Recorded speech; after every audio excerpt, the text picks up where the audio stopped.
Namaskar, all the community members. Just because right now the pressing issue and the matter of curiosity for many astrology enthusiasts is that how this upcoming eclipse season in the month of March is going to be affecting all of us. And even immediate after that, there is going to be the conjunction of the Saturn and Rahu as well. Friends, this is going to be a Zoom session which will be catering to all those things which you need to know based on your sign, based on your ascendant, what all remedies you can follow, and which all precautions you could follow. So, we will be having our discussion on all of that.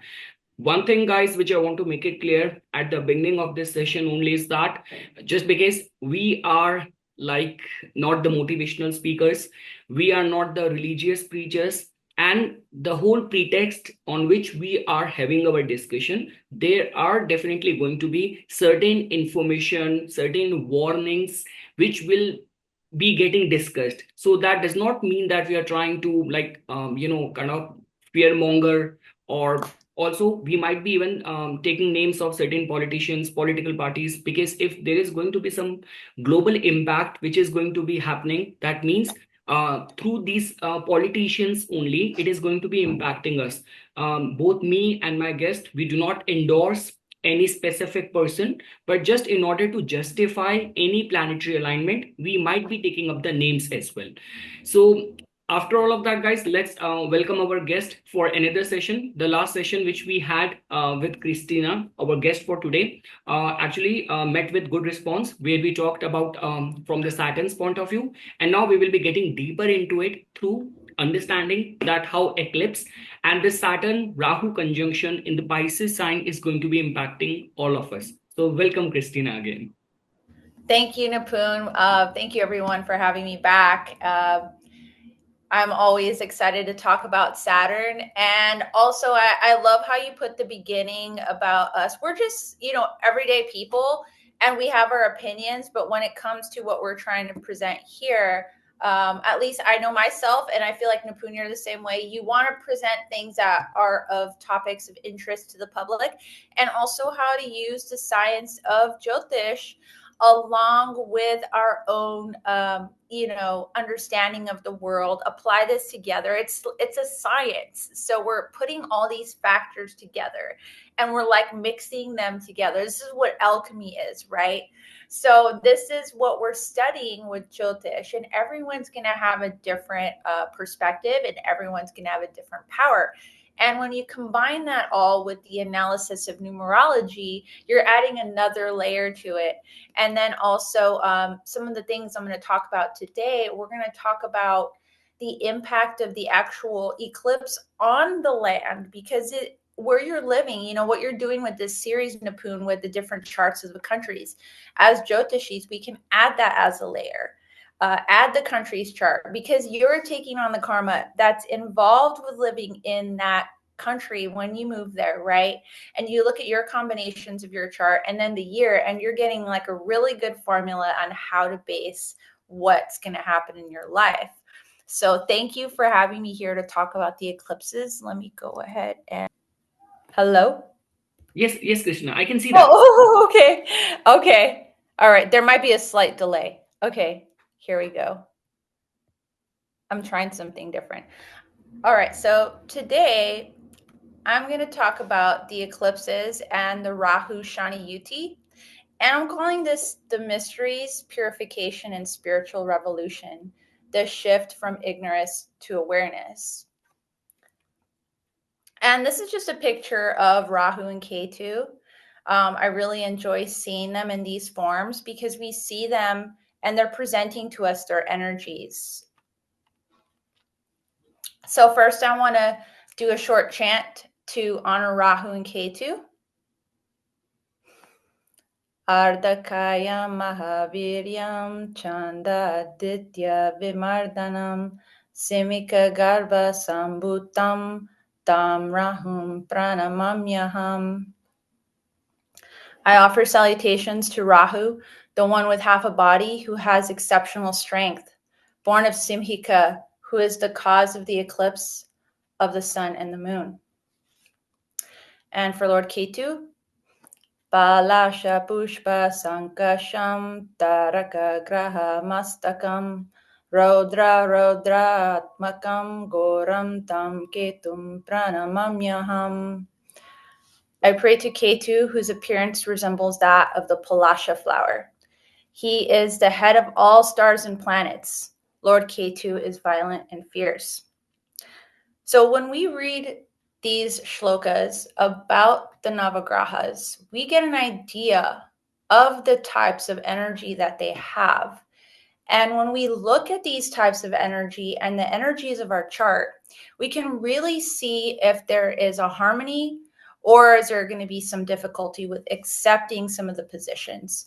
So this is really how I like to base a lot of what I'm doing when I'm analyzing charts and looking at eclipses. You look at what is the nature of this planet and then you add the placement in the house.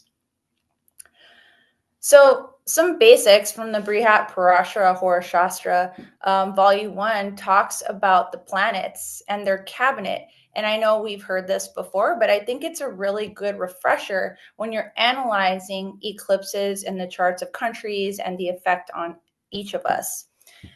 Sun and Moon are the royals. Mercury is the prince. Jupiter and Venus are ministers. Saturn is the servant, and Rahu and Ketu are the planetary army.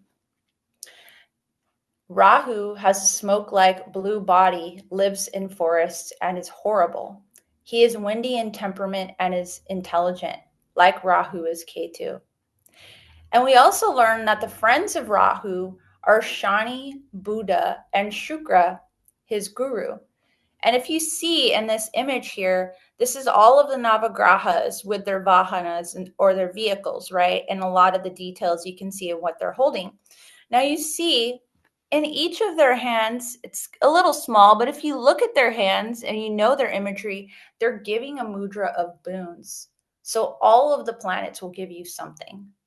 They will give you something even if they have these types of fierce temperaments. So some different perspectives that I've found in this book that I recently been reading through, it's called the Textbook of Scientific Hindu Astrology. Rahu gives the best results in Cancer, Virgo, Scorpio, and Sagittarius, which is what our Maharishi Parashara says. But Rahu is said to be favorable in Aries, Taurus, Cancer, Virgo, Scorpio, and Aquarius, according to the Jataka Parijata. So that's quite a lot of different places where Rahu and Ketu can give good results. Now, we put this all together with Parashara saying that Kumbha and Kanya are the own house, exaltation, and then Multrikona here is Karaka. Oh, I'm sorry. Exaltation is Vrishabha for Rahu. And the Jataka Parijataka, Kanya is said to be the own house, Mithuna is said to be the exaltation, and the Multrikona is said to be Kumbha. Same with the Uta Kalamrita saying that Kumbha is Multrikona, the exaltation point is Vrishabha, and its own house is also Kumbha. And this other Jyotishi named Gopal Ratnakar is saying that Kanya is the own house of Rahu, and its exaltation point is Mithun, but doesn't give a Multrikona. Another interesting perspective is from this small writing called the Mukha Panchashati, and it says that Rahu and Ketu are the 2 feet of the Supreme Mother Goddess, with Rahu being the avidya that should be controlled in order for beings to achieve moksha. In my own research, I've seen Rahu giving good results in Karka, which is Cancer Rashi, and 9th, 10th, and 11th bhavas in the D1, especially if Chandra is in dignity. So even if you have like a Rahu Moon combination, in these points, 9th, 10th, and 11th, it could actually work out to be really good for you. And once you realize that's what's working in your favor, right? Because Rahu can be confusing in that way. But Rahu Moon does give innovative thinking and the ability to master many languages and subjects. Another interesting layer that I found that that I haven't really heard too many people talk about are the Navagraha, Adi Devatas, and Pratyadi Devatas. So we know that the Navagrahas sit in this way. And if you've seen them in the temple, they're all lined up and they're all by themselves. But it is saying in the Navagraha Suktam and through Shruti, if you have a guru, they'll often tell you that the Navagrahas have two other deities with them, one on each on the right side. So like their advisors, right? So when you know this, you start to learn even more of the layers that are involved in the planetary energies, because it's actually three energies working at the same time versus just a devata.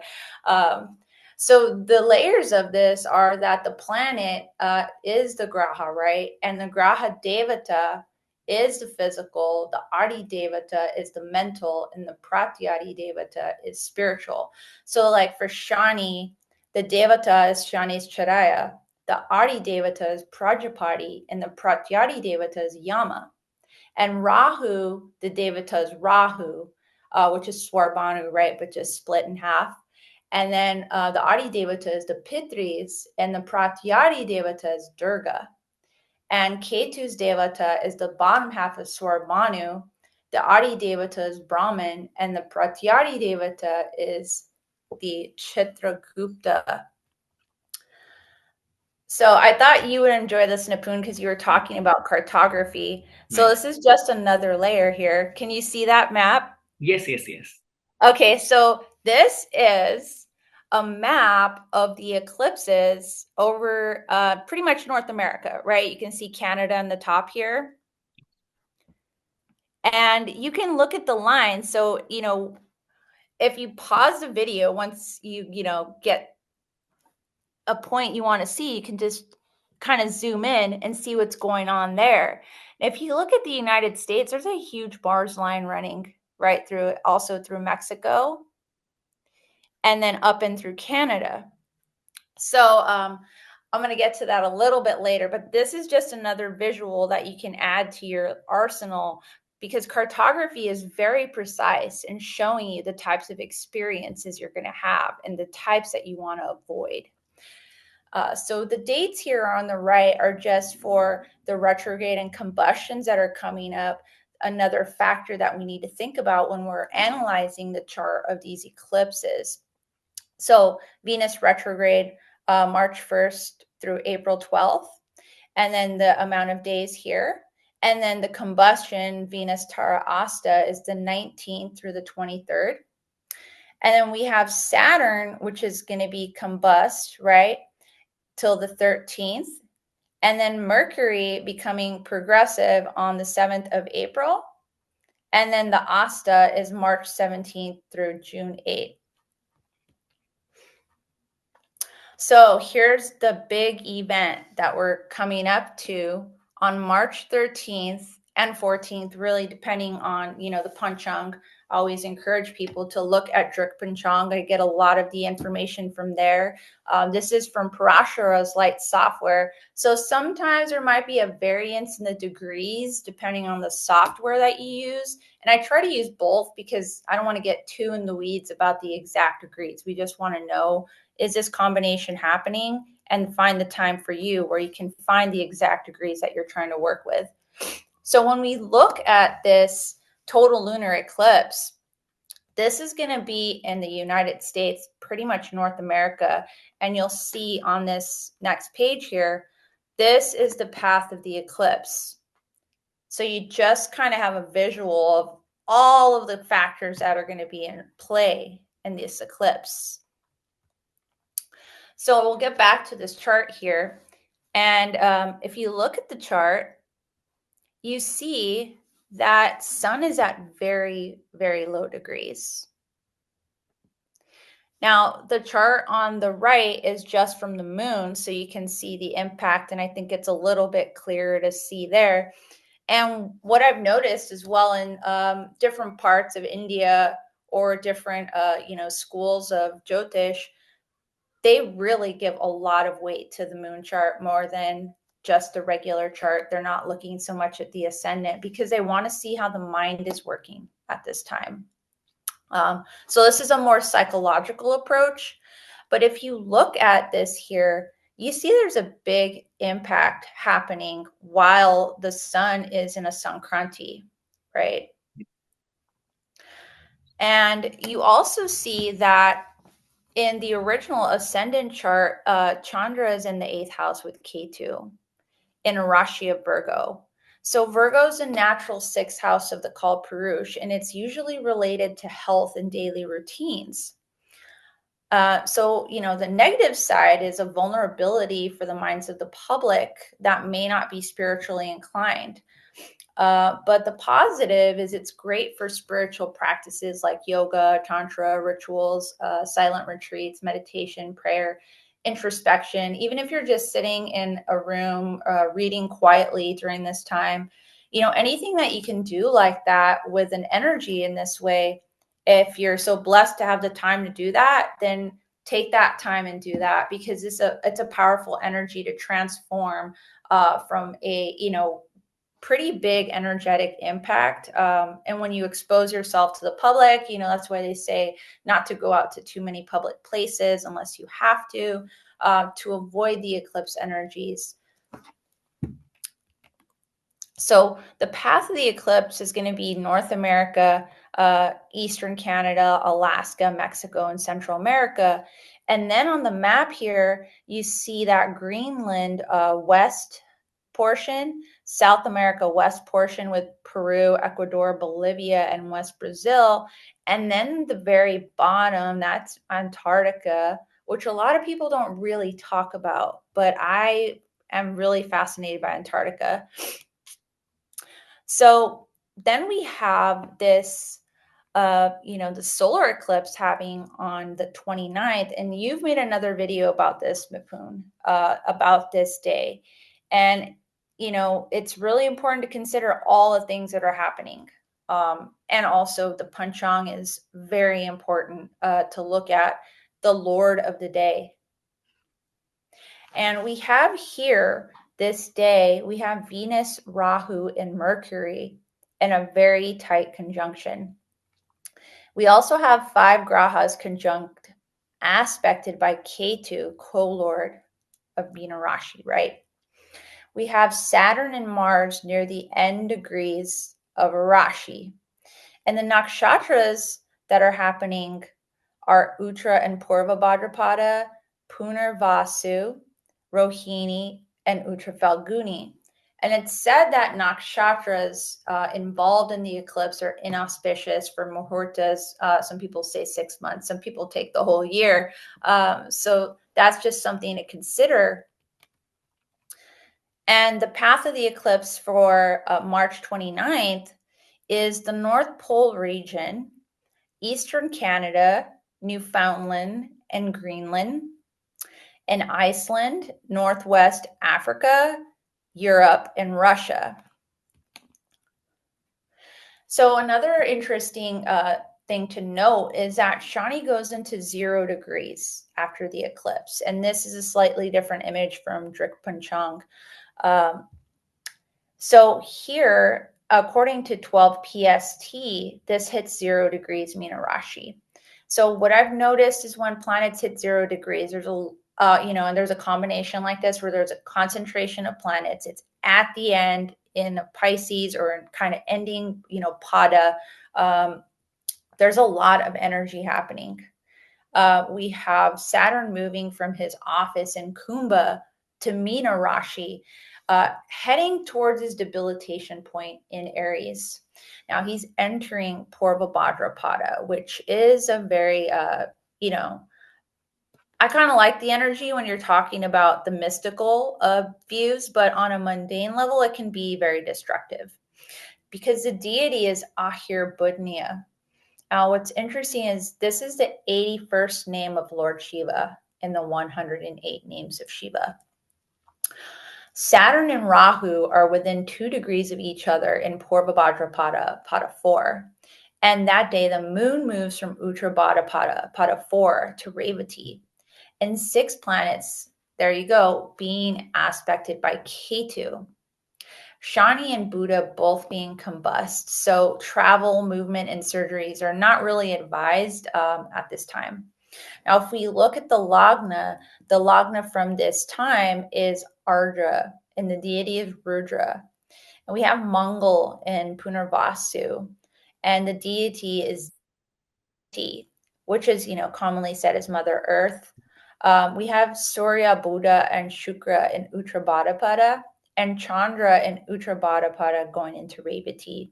And then we have Guru in Rohini Pada 4, and it's still going to be in this Atichari motion. So I want to review some of the energies of the last eclipse because we'll see that there's a pattern happening. So the last eclipse that we had in 2024, the Panchang showed that the moon was in Hasta. And Hasta is a nakshatra that the classics mention is related to thieves, right? So it's related to criminal activities. And the var is Ravivar, which is Sunday. And the deity is Hasta. The deity of Hasta is Savitur. And at this time, the maximum view of the eclipse was from Antarctica. And I zoomed in on the map. If you go to this timeanddate.com, they have these cool maps. And you can touch any part of the screen or click on it, and it'll tell you the location and the maximum or minimum view of the eclipse. And I just so happened to find that this one was in Antarctica. And it's at Calthera Research Station where they're doing a lot of marine biology research in the waters. So this, I believe, is very tied to kind of going into this Revati energy that we're having, going into this Pisces energy. It started back in 2024's eclipse. Now, the day of the eclipse, we had that really widely covered raid of P. Diddy's home. And then we also had the first bird flu outbreak reported at a dairy farm. And then the day after the eclipse, we had that huge bridge collapse here in the United States in Baltimore after a cargo ship crashed into it. And they lost power and 6 people were killed in this crash. Then we also have the 28th, Sam Bankman-Fried of FTX was sentenced to 25 years in prison for fraud, conspiracy, and money laundering. So these are all kind of very negative events happening on that eclipse in Savitur, and Hasta being involved. So the previous eclipse of the second cycle of that year was on April 8th, and that was a total solar eclipse. And the path of the eclipse went over Mexico, and there was an area called Piedras Negras across from Eagle Pass, which is a really famous place at the border where there's been a lot of conflict these past 4 years because the border's been open and it's been getting flooded through this area right in Eagle Pass. So in USA, it went over Texas as well. And major cities like Austin, Waco, and Dallas had large numbers of people kind of leaving other areas to move to Texas due to the farmlands and the local government and voting changes in the areas. People kind of shifted around. Then we have Canada, Ottawa, Toronto, and Montreal. Now, talks between the USA and the Mexico's newly elected leaders began to reach agreements just this year in 2025 after a lot of back and forth. So since this last eclipse triggered all of these events, we're coming back to the same cycle in 2025, but this is really when it started. So since then, they've installed military and closed the border. So the USA events that happened right after that eclipse, President Trump became the first sitting US president to stand trial for one of several cases. The global events, this one was probably my favorite. On 4/18, fossil evidence of the largest known snake, 11 to 15 meters long, which they named Vasuki indicus, at 66 million years old, were published from a mine in Panandro, Western India.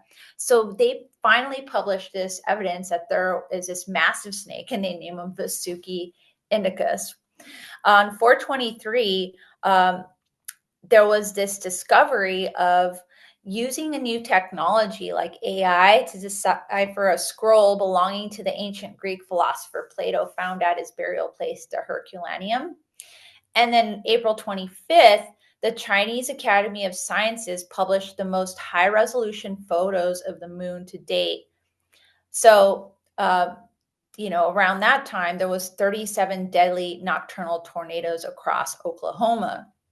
And then on the 20th of that month, an ice sheet measuring 380 kilometers tears loose from Antarctica in the same region where a similar event occurred in 2021. And finally, October of that year, a Raytheon whistleblower working in Antarctica spoke out about what he said were directed energy weapons. And, they're gathering neutrinos, right? Trying to learn about neutrinos in Antarctica. And he also reported some paranormal activity. So the global events outlook compared to this cycle here, in the first part of the year in 2025, we kind of see the collapse of old world views, systems, and ideas. Public demand and wars and global conflicts, and the use of taxpayer funds. I'm speaking about the US, but maybe in other countries, you might have a better perspective, Nipun, since you've been doing a lot of research on that. But mostly people don't want their money to purchase and supply weapons to destabilize other countries. People are now more informed and empowered, and they are holding leaders accountable for their actions. And I see that happening all in Shani and Kumbha, because you have that energy of Shani being in, the natural 11th house of Aquarius. And this is kind of when the people are like saying, well, we've had enough, regardless what their beliefs are. The people are saying, we like this, we don't like this. And they're making it like a collective. We see also the rise in Dharma using the podcasting medium and long form interviews by content creators and social media. And also, a fall of the influencer and elites, leading to a collective shift of interest in personal development. So people aren't really idolizing this kind of whole influencer situation that started happening a few years ago. They're kind of, watching different things and saying, you know what, I like this. This inspires me. I'm going to try this out. I don't really care what celebrities are doing. And then we kind of had a trending topic shift into like spirituality, yoga, tantra, and pilgrimage, at least in our community here. We also see the largest, most high-tech Kumbh Mela. And, we have that Rahu and Pisces energy. And Shani and Kumbha, a lot of people say that Kumbha is related to technology and cryptocurrency. We also saw, kind of on the more negative side, like family disputes and breaks in relationships, again, due to like people getting really strong in their ideals and their views. But globally, there was a shift from a kind of liberal majority to a more conservative worldview. And when I say conservative, I mean people are really actually just trying to conserve more of their energy, and they're trying to conserve more of their money. And I think this is, from this Jupiter and Taurus, people are saying, you know what, I need to dial back the spending. I need to be a little bit more calculating of what I'm making. And that's very Taurus. They want to kind of prepare for the future. And all of this, we have increased connectivity that has allowed people to share information across continents, contributing to the rapid change in public content consumption. And people begin to have this more desire for a personal connection after 2020. I think after that Kalsarp yoga, we're kind of seeing that come back full circle at this time. There's been kind of a global restructure, increased alliances and compliances between leaders, a lot of times due to pressure by people living in those countries.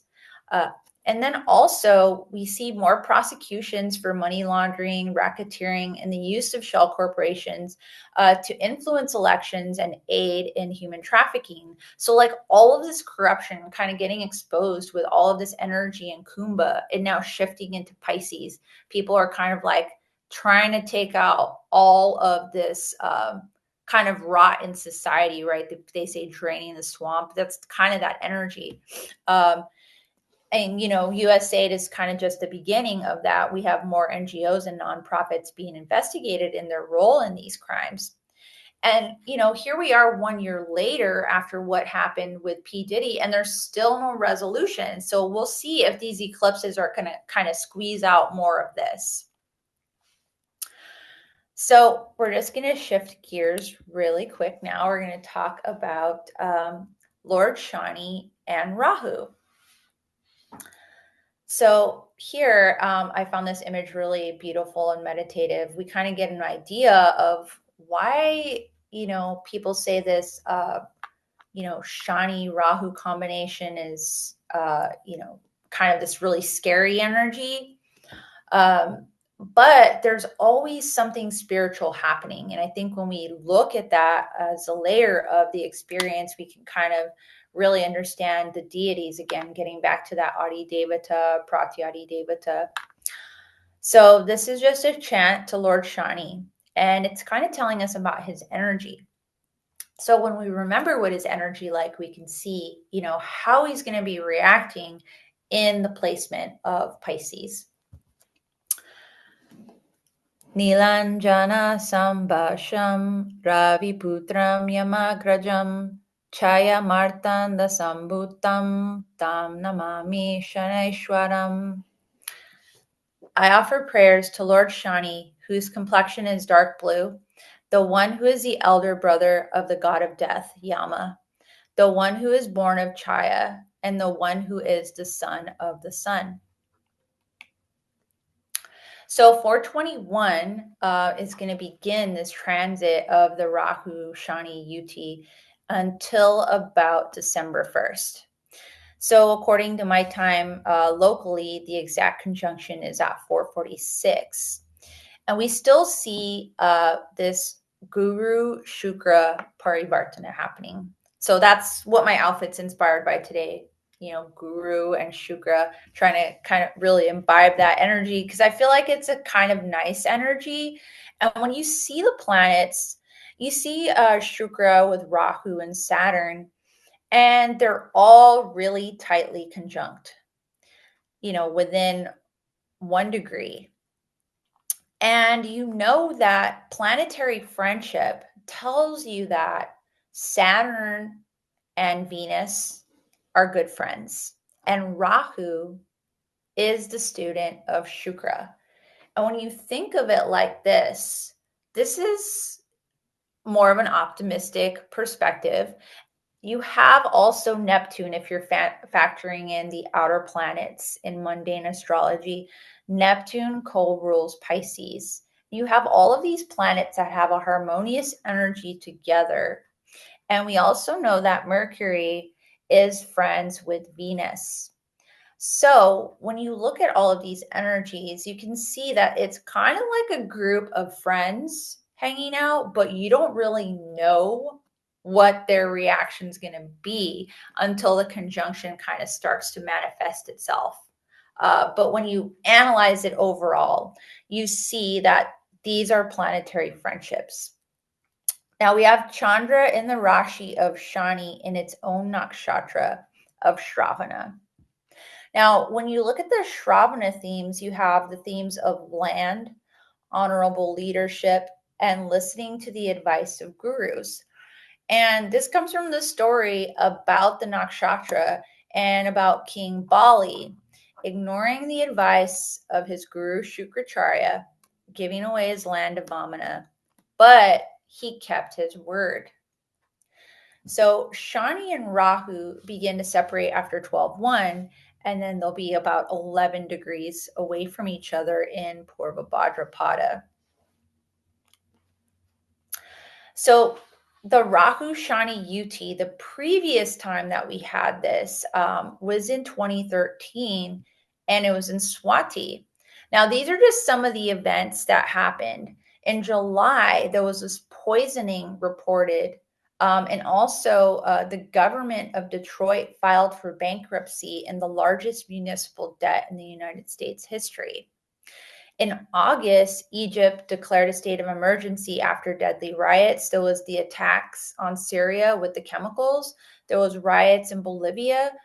There was a cargo ship and a ferry collision in the Philippines. And in the same month, there was riots and deadly train accidents in Mexico and India. And then September, there was an attack on a U.S. consulate in Afghanistan that was attributed to the Taliban insurgents. There was a deadly train collision in Romania. And in Washington, there was a naval yard where there was a shooting where 12 people were killed. There was a militant group in Kenya that killed 60 plus people at a shopping mall, a huge earthquake in Pakistan, and then a massacre at an agricultural college in Nigeria. In October, a crash in Peru where a bus went over a cliff, another earthquake in the Philippines, a flight crash in Laos, and this, really infamous Tiananmen Square attack in the Forbidden City in China. Then we have a train crash in Buenos Aires. Record-breaking smog closed the city of Harbin, China. And the coolest thing, probably, of all this bad news was there was a an undersea train tunnel transport system built across the Bosphorus Strait called the Marmaray, and it connects Europe and Asia. So that's kind of the cool innovation that came out of this Rahu Shani UT in 2013. And the year ended with a solar eclipse causing typhoons in the Philippines, tornadoes across the Midwest, which was like 80 plus tornadoes in 11 hours, and another plane crash in Russia, a bombing in Iran. And of course, the final news of all this that's positive and really cool is that the United States and India both sent out probes to Mars. So, what can we kind of expect with this Rahu Shani UT in for us this time? So, the classics refer to it as a Shrapit Yoga or Shapit Yoga or Pisacha Yoga, which is translated as cursed. But I'm of the belief that one can kind of overcome any of the negative effects just by devotion to God and avoiding being in fear and using the wisdom of Jyotish as a sadhana of illumination.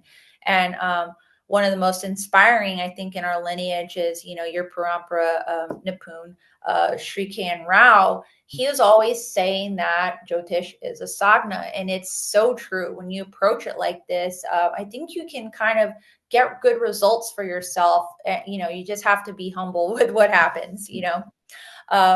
So we have 414 Rahu and Saturn encountering each other in Meena Rashi at 1 degree, and Shukra at 0 degrees in Purva Bhadrapada Pada 4, Surya at 0 degrees in Aries. So its previous encounter was in Swati, and this encounter is in Purva Bhadrapada. And Swati, we know, is ruled by Rahu, and Purva Bhadrapada is ruled by Guru. Now, Guru at this time will be in Parivartan with Shukra in the transit. So that's kind of another, I would say, positive layer to add to this. And these are just kind of a little bit of the details on the Saturn transit. You can get all of this on Drik Panchang. And just some considerations for assessing the results. Is your Atmakarka involved? Is it, in your Janma Kundali, the D1 or the D9? Any grahas within 9 to 12 degrees or in UT yoga with the transiting planets, your dasha lord, your lagna lord, the dispositor of the lagna, antardasha graha. I find that to be a very good way to look at what the results are going to be, because that antardasha graha is actually going to have a lot of weight in what's happening in your life. We also have anytime Rahu and Ketu transit over the natal chart or reverse transit. Saturn return, Jupiter return, and Venus return. And I've noticed that Purva Bhadrapada is kind of known as the nakshatra of tantrics, black magic, and curses. And Shatabisha is operating a lot when aliens, UFOs, UAPs, and government disclosures happen. So, what are the mental, physical, and spiritual effects of the transits? Rahu Saturn conjunction is said to affect the health of the people, and it's sometimes manifested as like a skin condition, or it can affect the nervous system or bone structure. Rahu is related to hard to diagnose forms of diseases affecting the skin and autoimmune conditions. Now, Saturn is related to the bones in the frame of a person. And in medical astrology, Saturn's placement gives an indication in bringing excess dryness. It affects the Vyas, or the airs in the body, and it may also cause constipation due to its nature as a stambhana. And constipation doesn't just mean like, going to the bathroom constipation. It can mean like, kind of like stopping airflow in that part of the body if you want to apply it to Kalpurush Kundli. Now, mindset is really important. Are you operating out of a place of fear, or are you operating out of a place of love and awe, like a more mercurial energy, like that curious, like kid that just wants to know everything? I think appreciation for life in the present moment and observing, in these transits is important. Even the gods desired to incarnate as humans. So it's not something that is easy to achieve just to incarnate on this planet. And to offset any negative effects of combinations in a Rahu Ketu chart, I think some good advice is to choose balance and contentment as your goal versus obsession or extreme aversion, where you're just like, oh, I don't like this, I don't like this, I don't like this, I don't like this, right? As we move out of the energies of Shani and Kumbha, we can kind of reflect that we're shifting from the collective action of social change. So all that 11th house energy to focusing on the self, more of an introspective time. And that great question, who am I? What am I here to accomplish and share with humanity to uplift society? That's why a lot of people book readings or get readings in Jyotish, is because they're like having this kind of existential crisis. Like, what am I here to do? And that's totally okay. Some of the greatest people have changed careers or, had ups and downs, like extreme ups and downs. You get this with Rahu and Ketu. They will bring you up, but they will also bring you down,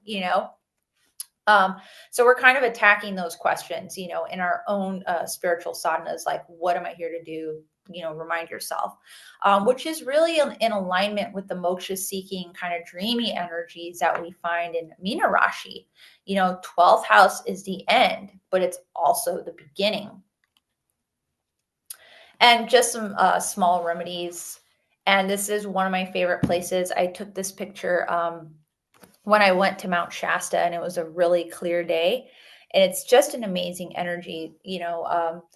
When you can get to places like this on an eclipse day, if you have to take the day off, go walk out in a place like this. Meditation, prayer, relaxing at home. If you're feeling like you want to chant, you can chant or listen to the Navagraha Stotram. If you have a guru or a teacher that you trust for guidance during these difficult times, you can always just reach out to them when you need support. That's active. That's being proactive with these energies.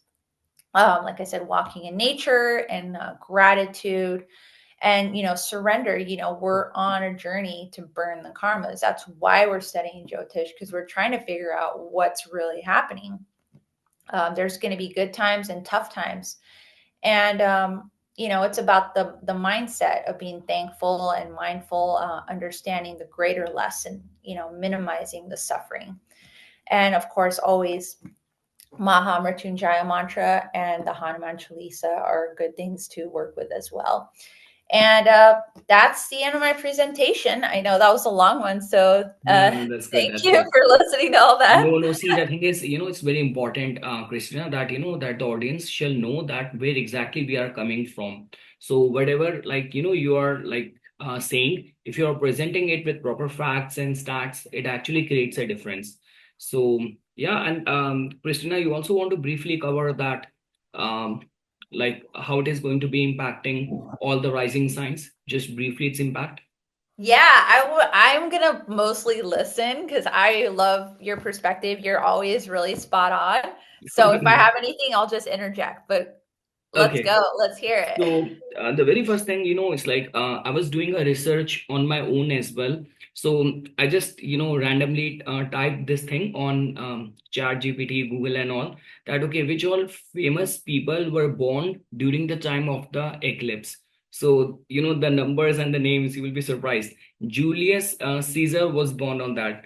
Galileo was the renowned Italian astronomer and physicist who played the key role in the scientific revolution, was born during a lunar eclipse. Alexander the Great, Mozart, the famous composer, was born during a lunar eclipse. George Washington, the first president of the United States, was born during a lunar eclipse. See, the thing is, okay, we will take it one by one. When we talk about the time of the eclipse, it's very important because look at it in this way. Just because we being a astrology enthusiast and practicing Mhm. astrologers, like the time of the eclipse simply means that sun and moon has been completely taken control over by the nodes. That means if some chart comes to you that there is a Kalsar yoga, okay, I will not get into the debate whether that exists or not, but I love Pulsar yoga, so yeah, I'm on that train too. Because yeah, and when people, it's a thing. It's a thing. It's a yeah, thing. it has an impact, right?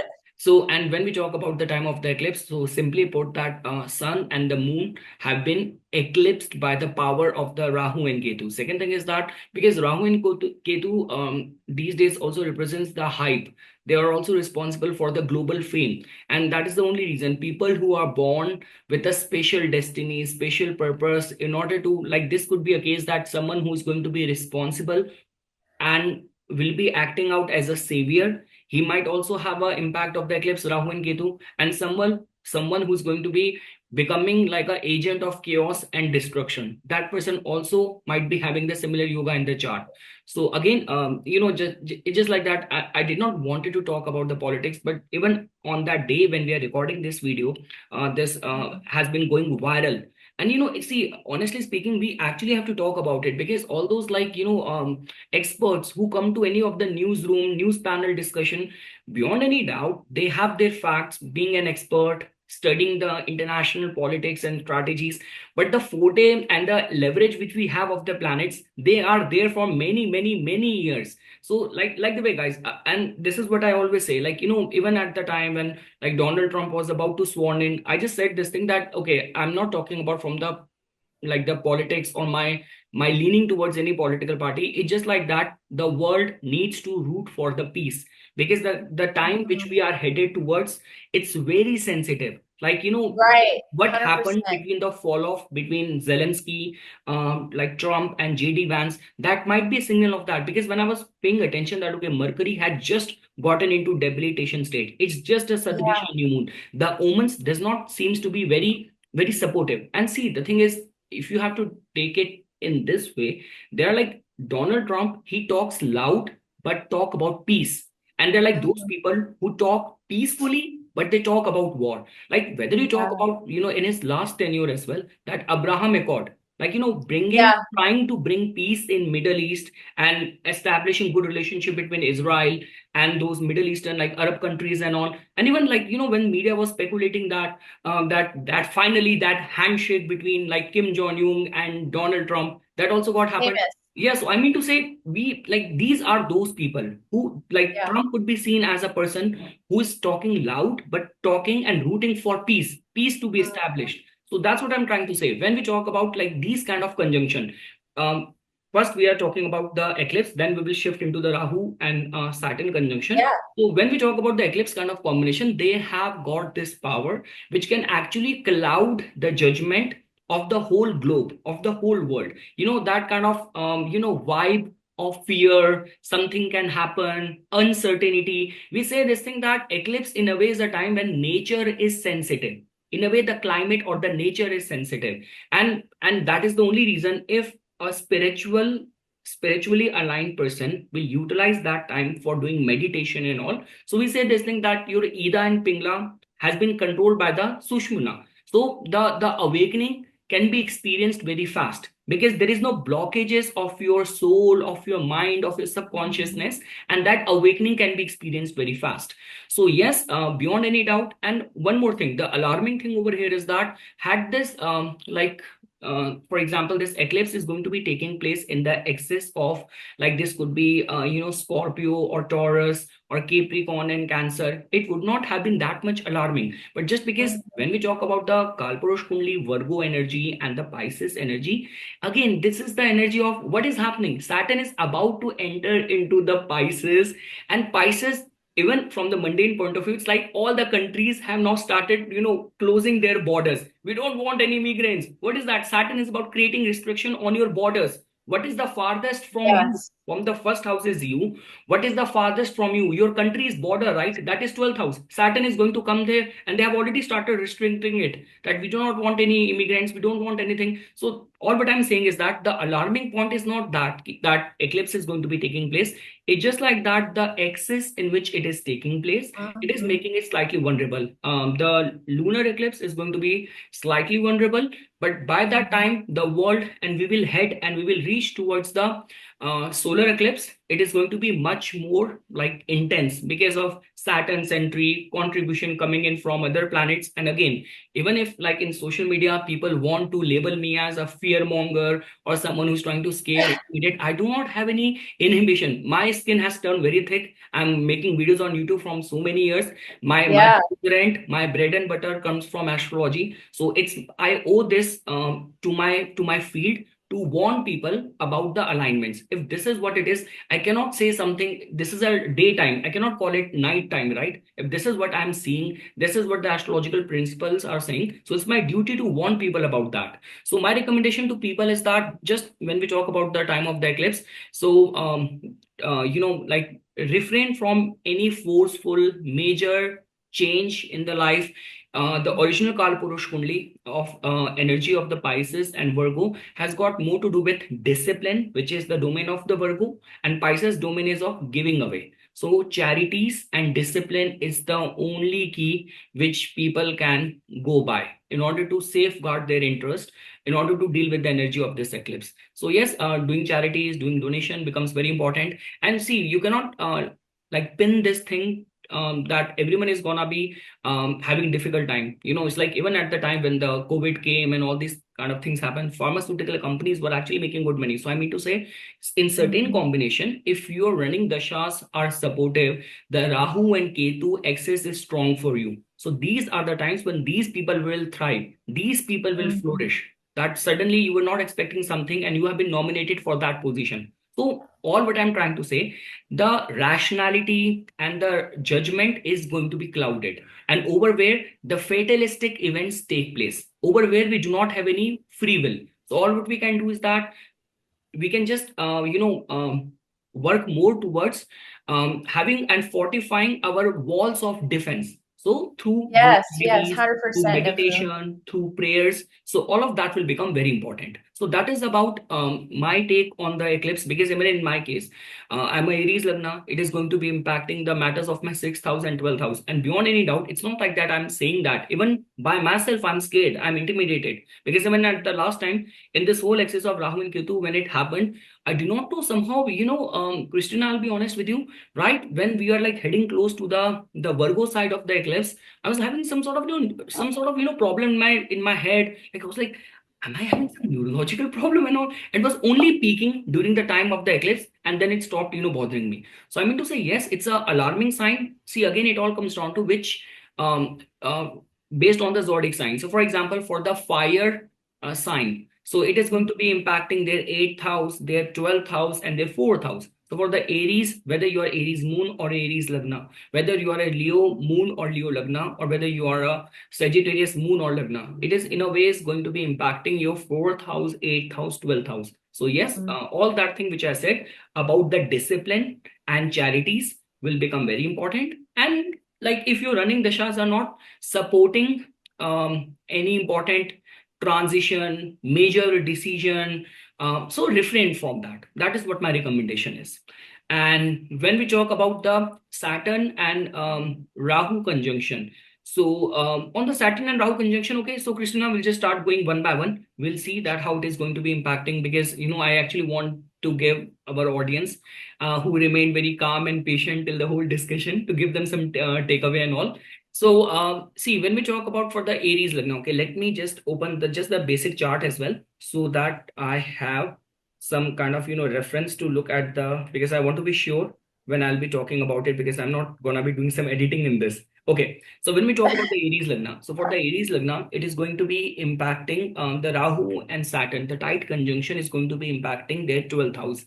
So beyond any doubt, Christina, it's like for them, the Aries Lagna, Saturn becomes their 10th and the 11th lord, and Rahu somehow has got a co-rulership of their 11th house as well. So that means a lot of the energy is going in the department of the 12th house, which is the house of the, like, all the hidden things are generally seen from the 12th house, like which are not seen on the surface. And that is the only reason we say that, the irony of the Saturn people is that people who are being strongly ruled by Saturn, that Saturn represents all those things which are happening under the earth. So all the work which is happening. So people only notice you, like you are at 0, then 1, then you reach 10, then 20, 30. Only when you reach 100 and you come above the surface, then people start suddenly noticing you. So the thing is, like, my recommendation to the Aries Lagna native is that till the time when it's going to be at its peak, this tight conjunction, so just stay very discreet, very secretive regarding your plans. And like, it's a good time for doing charities, doing donation, but do not make big buzz of any of the work which you are doing. The much you can keep it under the wraps, it is going to be much beneficial for you. People who are already connected with the any of the scientific pursuit and all, is going to be very beneficial time for them. And like the way I've been saying this thing, that for the Aries Lagna natives, the elephant has passed. It is the tail which is left now. So all the problem of the elephant size they have already endured, it's just the end of it. Because now what is happening is that, that's my personal observation, because it's my own chart as well. The thing is, Rahu in the Kumbha in the 11th house is considered as very strong. And people do not understand, when we talk about Saturn, Saturn is a planet of restriction. Once it will enter in the Pisces, it will restrict their expenses. So that means planets are going to be in a perfect alignment in just 2 months of the time. That means Rahu is going to be giving more expansion to the incoming flow of the money, and Saturn is going to be restricting expenses much more. So I mean to say, there's going to be big shift and U-turn which is awaiting for them. But before that, the month of the March and April is very sensitive. It's just like that they are getting banged from all direction. So first the eclipse energy, and then the Saturn and the Rahu energy. And we say this thing, that Saturn and Rahu energy has got more to do with, it's like, especially people who are like, who have their birth around the time of the, this could be they are born on the Ashtami, they are born during the time of the new moon, full moon, Gand moon nakshatra, something. So just like that, they by themselves remain very much subjected to the nature. Like, when something is meant to happen, the free will actually tend to remain very less. So my recommendation is that by yourself, do not make a much more fuss, do charities, do donation, and God forbid, even if something happens, just don't go into overthinking, depression, fault finding, trying to find a fault over you. It's just like that. This is what was supposed to happen. Rahu and Saturn are the karmic planets. They represents the karmic cleansing. Sometimes what happens is that during this time, even if a relationship is going to go away from you, even if a job which is going to go away from you, it might not be serving any purpose. Because again, I'm saying this thing, the perfect alignment is not that far. The perfect alignment is just 2 months away. Hold on, Aries. Hold on, Aries. Yeah. The perfect alignment is just 2 months away. So before that, Yeah. if any major forced change is coming in your life, just, fold your hands, accept it, and let it happen in a very smooth way. Let the transition happen in a very smooth way. Those who are like already in a foreign land, invested in any research or something, they might get benefited. But yes, in terms of the expenses can be very high. And just, we say this thing, that keep your desires in check, because Rahu in itself represents, all those kind of unrealistic desires and something, being deluded, being in illusion and something. So be very mindful of that. So yeah, that's about Aries. And Christina, if you want to add something over here. Oh, I think that was excellent. I think I just want to say I know a lot of Aries people, and they have yeah, there's been some expenses, but I think as long as you're patient and you just look at the long game, because that's what I think about with Saturn. Saturn's the long game. and Mars is like the short burst. It's a kinetic planet. And I've known some people that actually have Angaric yoga, and they have Saturn involved in it too, and that's an energy, but they work it. How you say you're just going to work with that energy and you're going to go with it. So I think patience and discretion is really good advice for our Aries friends during this transit. Just keep working at it, and you're going to be like this close to the goal. Okay, now we move to the Taurus, like rising and the moon natives. So for the Taurus natives, in their case as well, like Saturn in a way has got a rulership over their like ninth house and 10th house. And now it is going to be entering in their 11th house, and this tight Saturn and Rahu conjunction is going to be happening in their 11th house. So yes, my recommendation to the Taurus Lagna native is that just because it's like Rahu in the Pisces can actually trigger some sort of unrealistic desires and something. And we say this thing that Saturn and Rahu conjunction is a kind of people who are like where you become a victim of circumstances, something which was supposed to happen right at the 11th hour, something slipped away from your hand. And this could be a case that something happened, some issue happened, and you have been targeted for that. You have been made a scapegoat of someone else's fault and something. So yes, if you are a part of any large group, network, organization, so I would say that just keep your desires in check. That becomes very important. The realistic expectations from the progress in the life becomes very important. And along with that, just because it's there in the 11th house. So 11th house, if I were to say, if there have been some unproductive, unhealthy kind of things which have been stopping you coming in your way, so Saturn and Rahu combination, this combined energy might hit you or impact you over there. So let's say, for example, if something you hold very dear to you, this could be any friend, this could be any title, and something happened because of that, this cleansing is happening, that energy is slipping away from your hand. So do not make much fuss out of it. It might not be meant for you for the longer term, for the longer kind of life purpose, and something might not be very well suited for you. So I would say that just go with the flow. And yes, the tight conjunction of Saturn and Rahu will kind of, there is a possibility that it could make a dent in your slightly to your public image as well. So we say this thing that when Saturn and Rahu are at their peak, there's hardly which we can do. So just like that, even if that happens, that way you have been embroiled into any controversy, someone actually put any false allegation or accused you of something, so in these 2 months just work more on towards your defense rather than getting into counter thing and kind of making a more mess of the situation. That's all what I want to say. So yes, your public image is going to be at guard.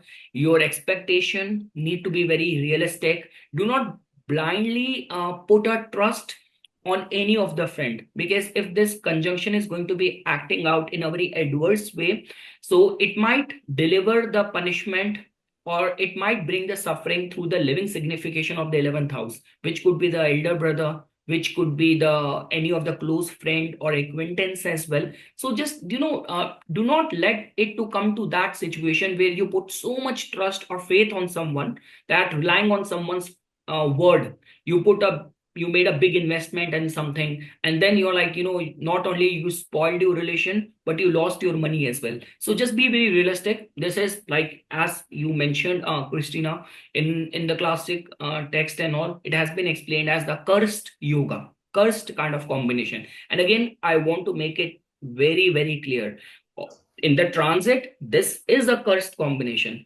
but for that to work out in your life, you need to be having the similar yoga in your birth chart as well as the promise. So if, like, let's say for example, if you are a Capricorn Lagna and your ascendant Lord Saturn and Rahu, they are conjunct in the eighth house in the Leo. So I mean to say, yes, so you have to be very careful that when these kind of conjunction happens, and just because in the transit it is happening, so if you also have the similar combination in your birth chart, if you have similar combination in your birth chart, it is happening in the transit, and you're also running the dasha as well, like Saturn Rahu, Rahu Saturn, Moon Rahu, Moon Saturn, then you have to be additionally cautious, additionally careful. You want to add something, Christina, over here? No, that's great. Let's hear the next one. Okay, so for the Gemini Lagna people, so for the Gemini Lagna, it is going to be happening in their 10th house. So yes, it is going to be slightly sensitive. So Saturn and Rahu again, just because it is happening in the Pisces energy as well. So we say this thing that where any of the like mistake which happens at work, or you have been targeted, you have been made scapegoat, you became a victim of the office politics and something, so there's going to be heightened vulnerability in that area. Now let's say for example, if you're already working as a diplomat, if you're already working as a politician, like there have been those businesses over where the more controversy you are creating, your popularity is going to be increasing more. Now again, see, that is the only reason. See, it's not an exaggeration to say this thing, and it's coming from a place of respect for everyone. Why? Sometimes I feel and I look Donald Trump as a Yug Purush. The way he has been doing things, like, in his first tenure, it was filled with all sort of controversies. People like complaining, put him behind the bars. Christina, again, I want to say it with a lot of respect again. When he lost the election, when the result came in 2020, I remember Jennifer Lawrence on Boston Street. She was dancing like a hysterical, like a maniac. Trump lost, Trump lost, Trump lost. Now, I guess we shall, collect a fund, send her a ticket to Gaza, to Ukraine, and dance there in front of the refugees where people are crying and people are dying. I mean to say, and why? You see, sometimes the world needs people like this who have to be sharp, who have to be rude just for the world peace, for everyone's good. And see, in 2024, his popular vote share was much more than the last time from his first Massive, tenure. right? I mean, that's the eclipse effect, like you were Yeah, saying yeah. So see, earlier, right? yeah, that's what I'm saying. So sometimes what happens is that in certain cases, this could work out in your favor as well. But yes, Saturn Rahu, in such a tight combination in the 10th house, your public image, your career is going to be experiencing a lot of jolt, lot of like controversy, scandal. This could be some sort of tech, revolution and update as well. Like, okay, now let me get some new like of laptops or some new iMacs and update my software, my team, my bandwidth and all, and then operate and work like that. So I would say yes, that for the Gemini Lagna, it is the impact of Saturn and Rahu is going to be happening in their 10th house. I again want to make it very clear. I do not see Saturn and Rahu as a matter of concern. Had it been Saturn Rahu in the Capricorn, Saturn Rahu in the Virgo, Saturn Rahu in the Gemini, it would have been the best combination. Saturn Rahu in the Pisces is the matter of concern, because again the planets have to operate as per the nature of the zodiac sign. So this could be a case that some big controversy happened, God forbid. In normal times, they might have overlooked it or let it go. But again, the problem with the Pisces is, resign, surrender, let it go. We cannot keep you, we cannot retain you. Something happened. So again, I'm not gonna be scaring you guys. But yes, if you have the similar yoga in your birth chart coming as a promise, being supported by, for example, the running dasha as well. Like, let's take up the case. Like, for example, you are a Scorpio Lagna, your 10th lord becomes Sun, and you were born with the 10th lord being there in the 12th house. So it means your chart in itself is sensitive. It's vulnerable. Whenever the firing will happen, you will lose the job. It will happen in a very sudden way. In certain cases, in an embarrassing way as well, when you will be asked to leave. And if the running disha is also making you prone and vulnerable, and similar kind of formation which has been there in the transit as well. So then in those kind of cases, you have to be, be watchful. See, you're a Gemini Lagna. Your 10th lord becomes Jupiter. If it is there in the 8th house, it means it's debilitated in the 8th house. And whenever these kind of things happen, like any of these kind of termination, these things happen with the involvement of the 12th house, 8th house, it is always filled with like embarrassment, humiliation, feeling distressed. So if there is a pattern and the overlap of the things which is happening, which is being verified by the dasha as well, then be very mindful. Charities, donation, being very realistic, being on the guard becomes very important. And I always say for the Saturn and Rahu, that too in the Pisces, so Kal Bhairavashtakam, meditating on the Shiva, all of that becomes very important. Charities are very important. You find anyone who's like homeless or someone, even if you have to, like like get the basic grocery for a homeless person, get him a food on some important day. It's going to be very important for you. It will actually safeguard your interest, especially in the month of March and April. It's very important for you because again, first the jolt is going to be coming in from the eclipse, over where the whole nature, we are subjected to the unforeseen circumstances. People become victim of circumstances. Our judgment is clouded. We are being accused of things, of hidden things, and you never know, people might be behind, might be plotting behind your back. So yes, this is how it happens, right? Again, I do not have anything against Saturn and Rahu. Saturn and Rahu in the Pisces is the matter of concern. So yes, Yes. that is what I have to say for the Gemini Lagna. Keep your public image, your career at guard. But yes, certain people with controversial career and all, in those cases, it might be their time to rise and shine as well. Some step up in their career graph as well might also happen. Now, when we talk about the Cancer Lagna natives. So for the Cancer Lagna natives, it is going to be impacting the matters of their ninth house. So yes, for the Cancer Lagna natives, guys, because again, see, the thing is, we always say this thing that whenever energies are like this, the time of the eclipse and all, and again, look at it in this way: Saturn and Rahu, they both see Sun as its enemy. Like Sun is a common enemy for both Saturn and Rahu. Moon is a common enemy for both Saturn and Rahu. And the problem is that once Saturn is going to enter in the Pisces, it is going to be giving its third restraining aspect to the planet Jupiter as well. So that means the bhagya is something which is getting blocked. In a way, see, ninth house is not ninth house does not give you problem. Again, look at it in this way: it will not give you problem, but it might not protect you. We say this thing that I was about to get into accident, but somehow luck supported me, favored me, and I was saved at the last minute.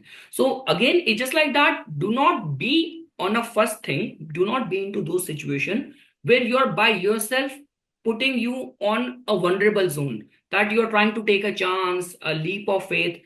If it's not that necessary, much better if travel can be avoided. That is also I want to say. And see, it's not very good sign that where I can say this thing that okay, if you will reach out to people, the mentors and the guides will guide you well. It might be case that you might also get scammed over there only, the person whom you reach out for the guidance. Because again, if this is what cosmos want from you, so just like that, trusting in your gut feel.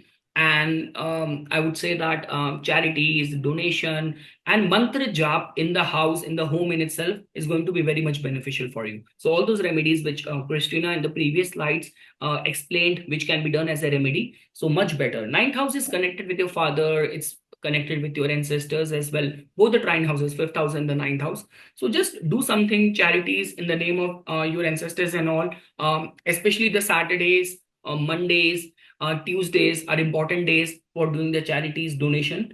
And yes, do not put yourself in a situation where you are at the mercy of the luck. That's all what I can say. And yes, even in the matters of the relationship and all, sometimes what happens is that you by yourself, you did not do something crazy. It's just like that your partner came to you with a problem, and your partner got involved into some sort of issues and something. So in those kind of situation, you have to be the strong person. Sometimes what happens is that it's like I remember there was like one improv kind of scene when I was like going for the acting school and all. So we prepared a scene, and it's just like that.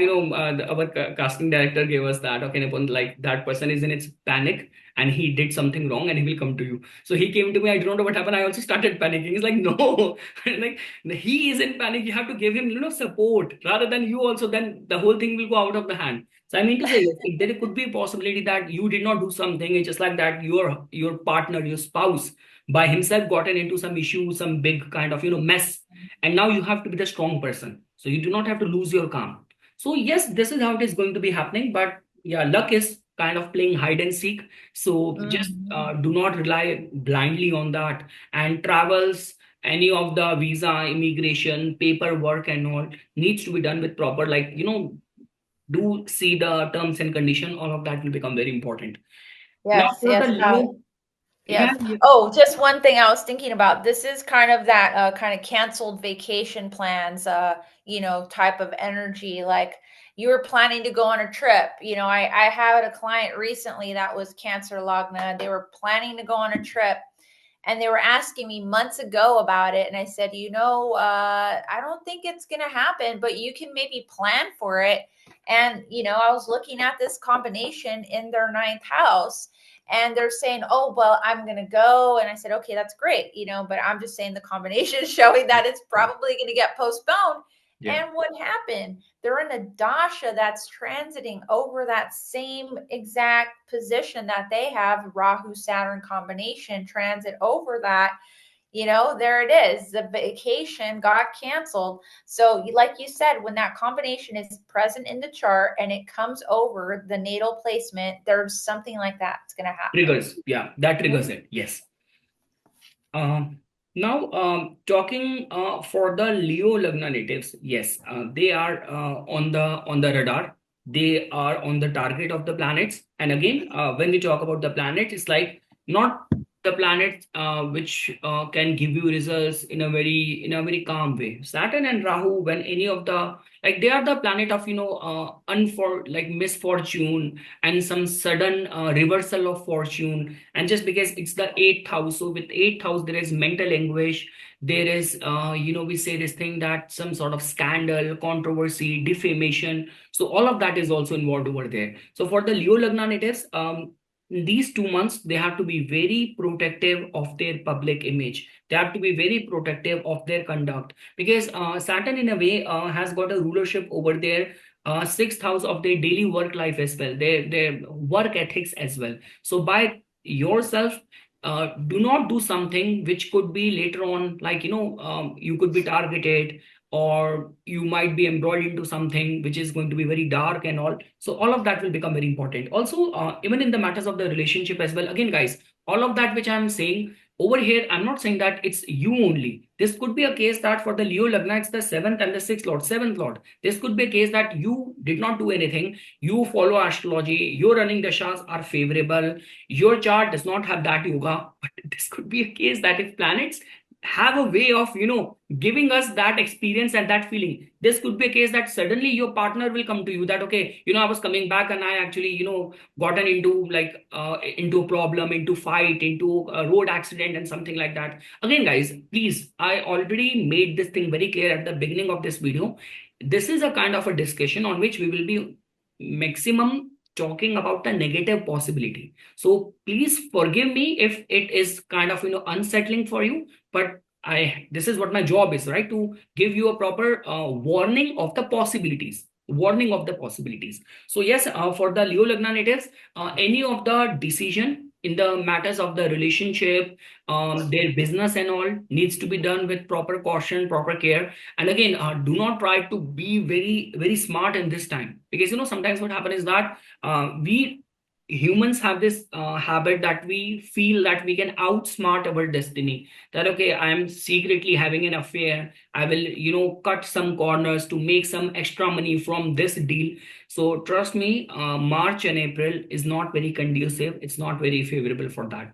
Let it the way it is. Like the way I mentioned this thing, Saturn in the Pisces is going to be, Saturn is a a restricting energy, restricting force, and Rahu is a planet of expansion. So obviously after the month of the May, planets are going to be in a perfect alignment for you guys. Like Rahu is going to be expanding the prospects of your seventh house, more commercial opportunities, more visibility, and Saturn is going to be restricting the possibility, and it's going to be slowing down any unexpected sudden transformative event to happen, unpleasing event to happen. But yes, in March and April, they are hard bent on making you by yourself run into any controversy, become a part of any scandal and controversy. And this could be a case that it's if not you, this could be your partner as well, even in the relationship as well. So yes, be very careful, take some very rational, calculative decision. Do not take any leap of faith, any major chances when it comes down to any major shift in your business, or like even if you have to finalize someone, you are on that matrimonial alliance kind of lookout and all. So just be very mindful, especially in the months of March and April. Excellent. That was great And advice. yeah, and it's going to be a good time for the people who are like very much into yoga, meditation, people who are invested in research and all. is going to be Right. beneficial time for them. Yes, and I always say that Rahu, Saturn, they say it's a cursed yoga, but it's also yoga that I've seen present in a lot of charts of very talented tantric practitioners. Yes. People that want to learn about Kundalini yoga, that want to study Laya yoga, that want to study, Patanjali's Yoga Sutras.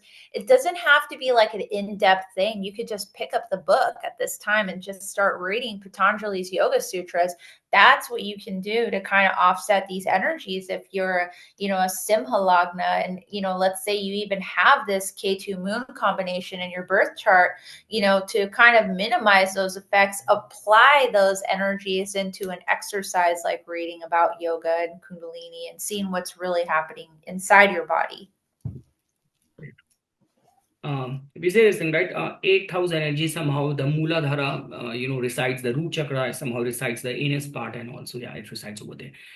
So yes, that kind of, invoking that Kundalini force, which is lying dormant. So this could be the first nudge which you can attempt giving during this time. Now, when we talk about the Virgo natives, so for the Virgo natives, yes, it is going to be a sensitive time for them as well, because the month of the March, they are going to be experiencing and hosting the eclipse energy, the last eclipse of this excess in their first house and the seventh house. And again, Christina, if I were to say, sometimes you have to be very observant of the pattern as well. That's where the research part and staying observant comes. So the last time in this excess, when the eclipse was happening, so what kind of experiences you encountered? So being very mindful of that will also give you insight that, okay, what were the kind of theme which you encountered during that time. Second thing is that, yes, it's like, it has got more to do with, when we say that any of those inhibitions or restrictions which have been stopping you to bloom to your full potential, the thing is that just because it's the seventh house energy, so we say this thing, some sort of unusual kind of people who will suddenly approach you during this time. This could be a case that suddenly, like, something happened, people know you, you are becoming like popular, familiar, and now all sort of people are approaching you, you are getting your attention in all those kind of territory and terrain where you do not have any idea. And suddenly, like, that, see, again, Rahu at the end of the day is a planet which is responsible for fame as well, right? But Rahu and Saturn energy is very mysterious, esoteric. It's very unusual kind of erratic kind of energy. So you never know, like, what kind of attention from what kind of people you are getting during this time. So again, that also becomes very important to protect your privacy and all. So that will become very important during this time. In the matters of the relationship, in the matters of the business. So yes, take some mindful decision. But again, I'm still slightly biased in this kind of alignment that it still holds this potential, because the protective energy of the Jupiter is still there in the ninth house. So, and Saturn is Yes. coming from the sixth house. It's coming from a favorable terrain. And even in the original Kal Purush Kundli in the seventh house, Saturn attains exaltation and all. So, it has not much to do with the negative outcome. It has got more to do with getting attention. We say this thing that getting attention from the freaks, getting attention from the erratic kind of people and all. It's like, why I'm being getting popular in this sect, in this domain where I do not want to be. So that kind of energy which is getting happening for them, because again, Ketu is there in for the Virgo Lagna natives. Ketu is there in their first house. Ketu, Right. like, it's like, it's a very spiritual energy, it's a very spiritual planet. So, and Jupiter is also there in your ninth house. So again, and this whole Rahu and Ketu, Rahu and Saturn, which are like sixth and the seventh, is a very familiar terrain for them. So I'm not seeing much of the vulnerability for these people. The only one thumb rule which I want to give it to them, that um, just do not let your judgment to get clouded when it comes down to your marriage and your relationship. Like suddenly those thoughts have started coming into you that, okay, my partner might be having an affair, or this could be, okay, let me take that big amount of money and invest into a new venture. So just refrain from these kind of uncalculative, unrealistic decision regarding which you do not have much of the prior expertise. Or even while creating a impression on your partner and something, as long as you do not have proper stats, proper facts in front of you, do not just relying on your instincts. Do not create any impression or judgment in the matters of the seventh house. Yeah, that's all what I can say. Yeah, I think for Virgo Lagnas, hold on a little bit longer. K2's been on your ascendant for a while. It's probably felt really heavy. I've seen a couple of charts of, Virgo Lagnas that had K2 on the ascendant, and they've had some real transformations. A few of them I saw actually were living in a foreign country and went back to their home country to try and move there. And now they're going back to their home country in the foreign country. So that might be kind of, I'd say that's the type of energy that's playing out as well. Maybe it's not you, maybe it's your partner that has to go back to deal with Yeah. something in a foreign country. That's the kind of combinations that are happening. And I think Jupiter being in the place it's at, being Atichari for Virgo Lagnas, I think you're going to start having a much better time than you've had for this last run of Rahu and Ketu. And, just keep doing what you're doing. If you're focusing on a path of spirituality, this is a great time for those people in that line of work. People that are also in, we got to think about people in the military, because I've seen a lot of people with Virgo Lagnas that do have a strong military abilities. So you having Mars in the 10th house, maybe there's these career military people, they're going to get some kind of positive news at this time.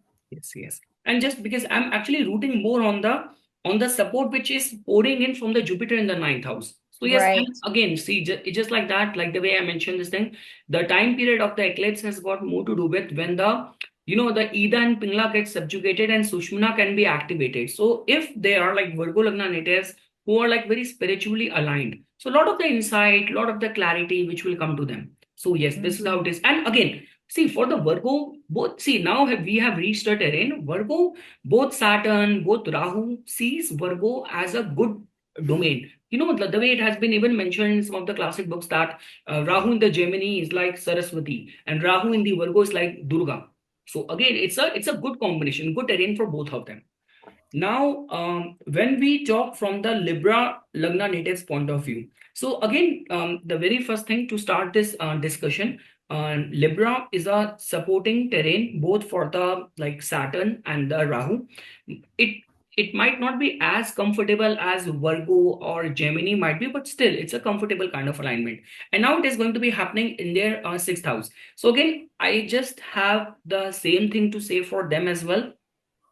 See, because I always say that why for the entrepreneurs and all, Rahu is very important. Like third house is very important, fifth house is very important because see, Rahu just has the head, and fifth house has got your mind and all the ideas. And the only reason why like people like Thomas Edison and all these people and Einstein and all, why they were able to have those big achievements, accomplishment, because first of all, it all begins first with the thought, and Rahu in the fifth house hold this capacity to give you that visualization. And Saturn in the sixth house will enable you to do hard work as well towards the ideas which are coming to your mind. So I mean to say, even for the Libra Lagna native, same like Aries, it's like elephant has passed, just the tail part is left. So I mean to say, the after the May onwards, things are going to be in a perfect alignment for them. And if they have a matching good dasha, if they have a matching good planets in their natal chart, so a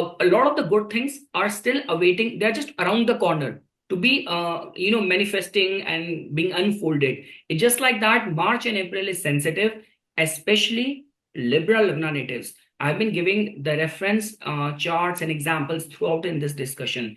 If your chart is prone and vulnerable to, like you are an accident prone person, you are a like credit and loan prone person, that there have been those instances where someone turned to your door, you helped that person big amount, and that person vanished with your money. So if there has been a pattern like this in your life, that your sixth house, because beyond any doubt, sixth house is also the house of the difficulty as well, right? So if your chart is conflict prone, lawsuit related problems prone, your chart is again the debt, credit, loans related prone, or you're already going through some major health related problem and issue and something. So during this time, you have to be very mindful. So these 2 months in this sixth house department, a lot of the Libra Lagna natives have been complaining that the office politics has increased in their workplace in the past couple of months and all. So I would say this thing that yes, this is going to be the last nail in the coffin. If I were to say this is the last nail in the coffin. So at the workplace, my recommendation to all the Libra Lagna native is that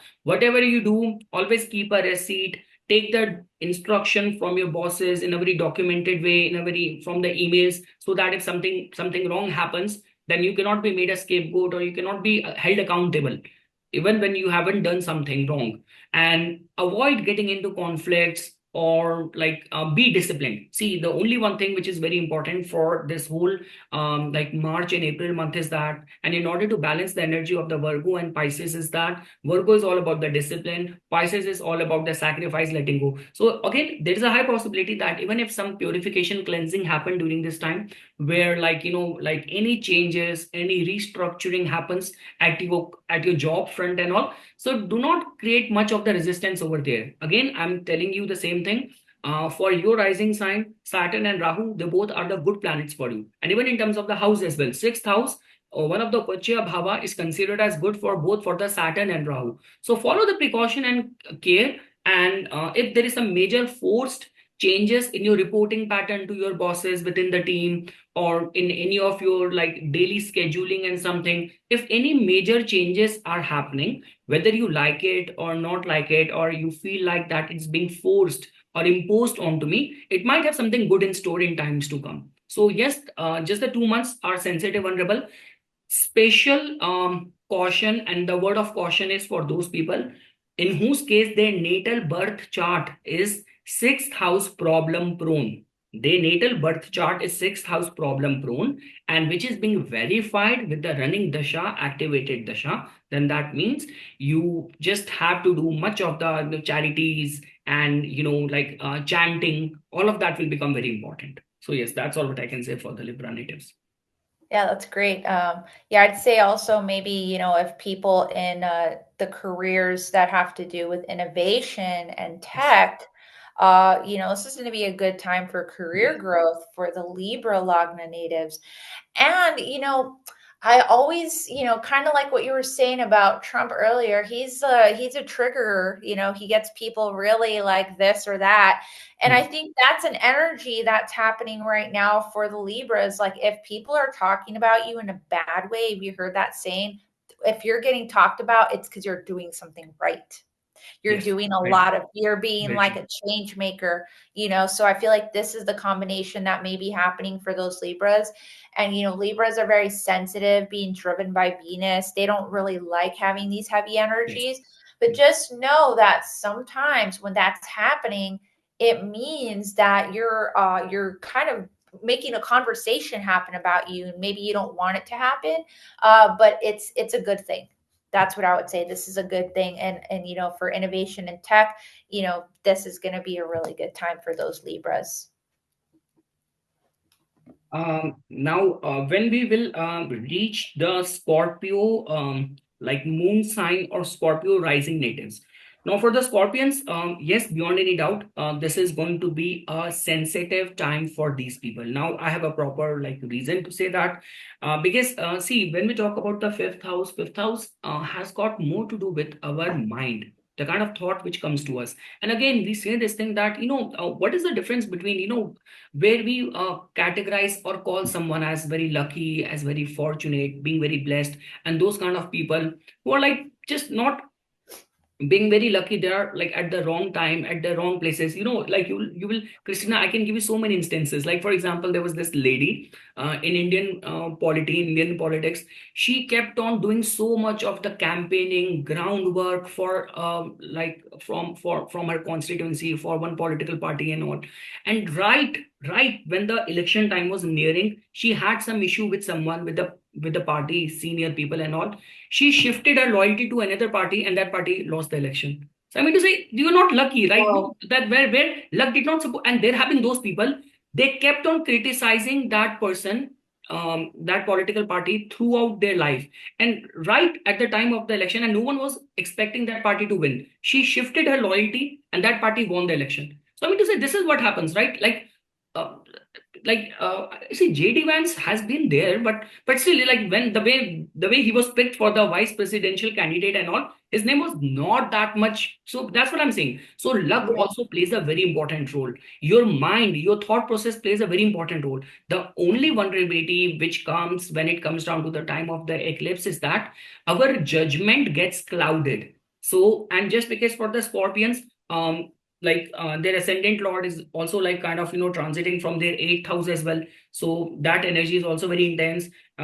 We talk about fifth house being the house of your thoughts, your mind and all. Mercury is also kind of afflicted over there, so that in itself means that yes, first of all, more than any unnatural kind of thing, most important is that their mind, negative thinking, pessimistic thinking, that is the one area where they have to be on the guard to begin with. Second thing is that try not to initiate something. Fifth house is also connected with the creation as well, right? Where, like, especially if for something you do not have the resources, you do not have the funds, you're not ready, you're not very prepared. Sometimes what happens is that when that force comes, and beyond any doubt, Scorpions also have got the energy of the Mars as well, right? So when that force comes, so it's like even in certain cases where people have to arrange money on credit and all, they get the money arranged and then they take up the call, and then later on they regret that, okay, I actually got all the money wasted up. And also fifth house is also the house of the your love interest as well.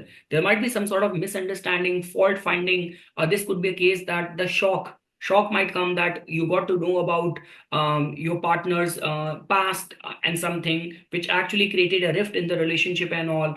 So yes, for the Scorpions, if I were to say, and also like this whole exchange of the domain of the Saturn and Rahu, it's just like that. These people have to be prepared about what lies ahead for them, because for the next couple of months now they have to live in that air, because Rahu in the fourth house makes you insecure deep from inside, and Saturn in the fifth house makes your mind under pressure. So I mean to say, in any case, they have to be mentally, emotionally prepared for this change of the scenario, change of the environment. The way it was before, now it's going to be slightly different. So yes, all what I can say for the Scorpions is that do not blindly trust or rely on your on the luck for any important area. And if you're an artist, if you're a creative person, refrain from getting into something which is very controversial.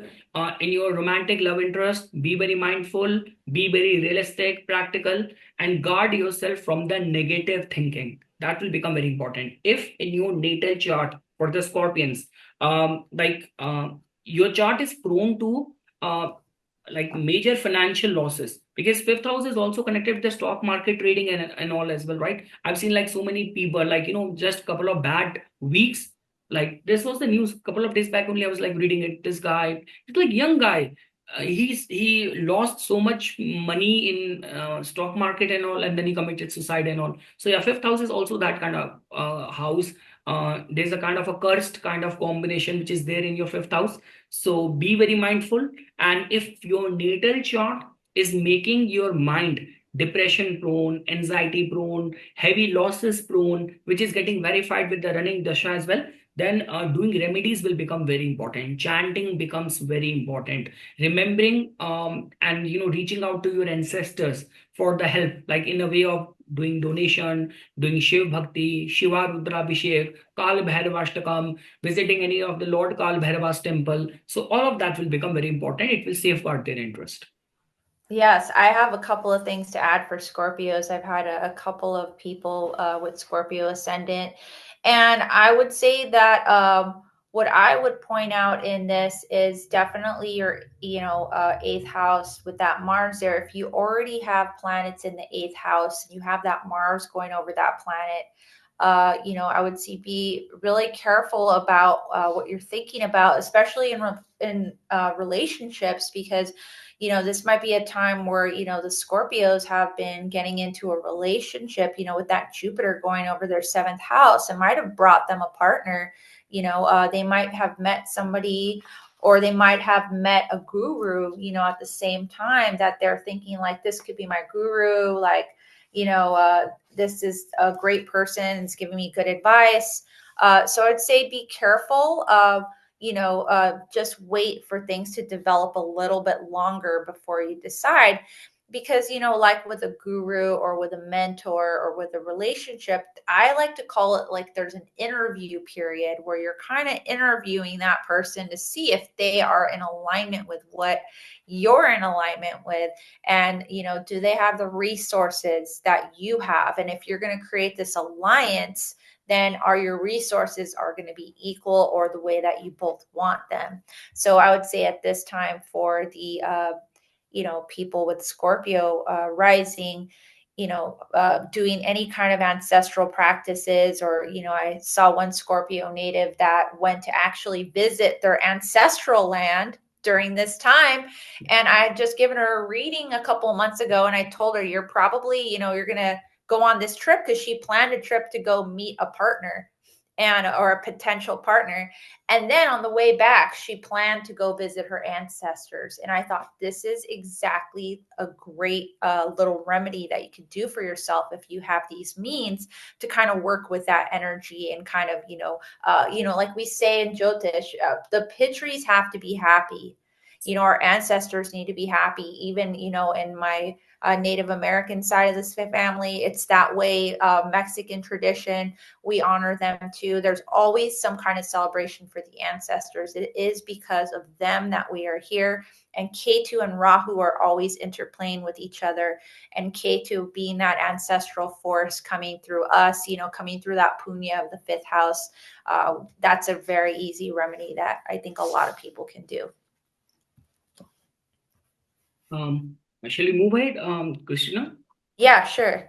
Okay, so now when we talk about the Sagittarius Lagna natives, so for the Sagittarius Lagna natives, beyond any doubt, it is going to be just because it is happening in the zodiac sign ruled by their ascendant lord or the sign lord only. So it means they are somehow involved. Like, okay, even if it's like you are directly not getting impacted, but it's like your twin brother is involved, so you are involved.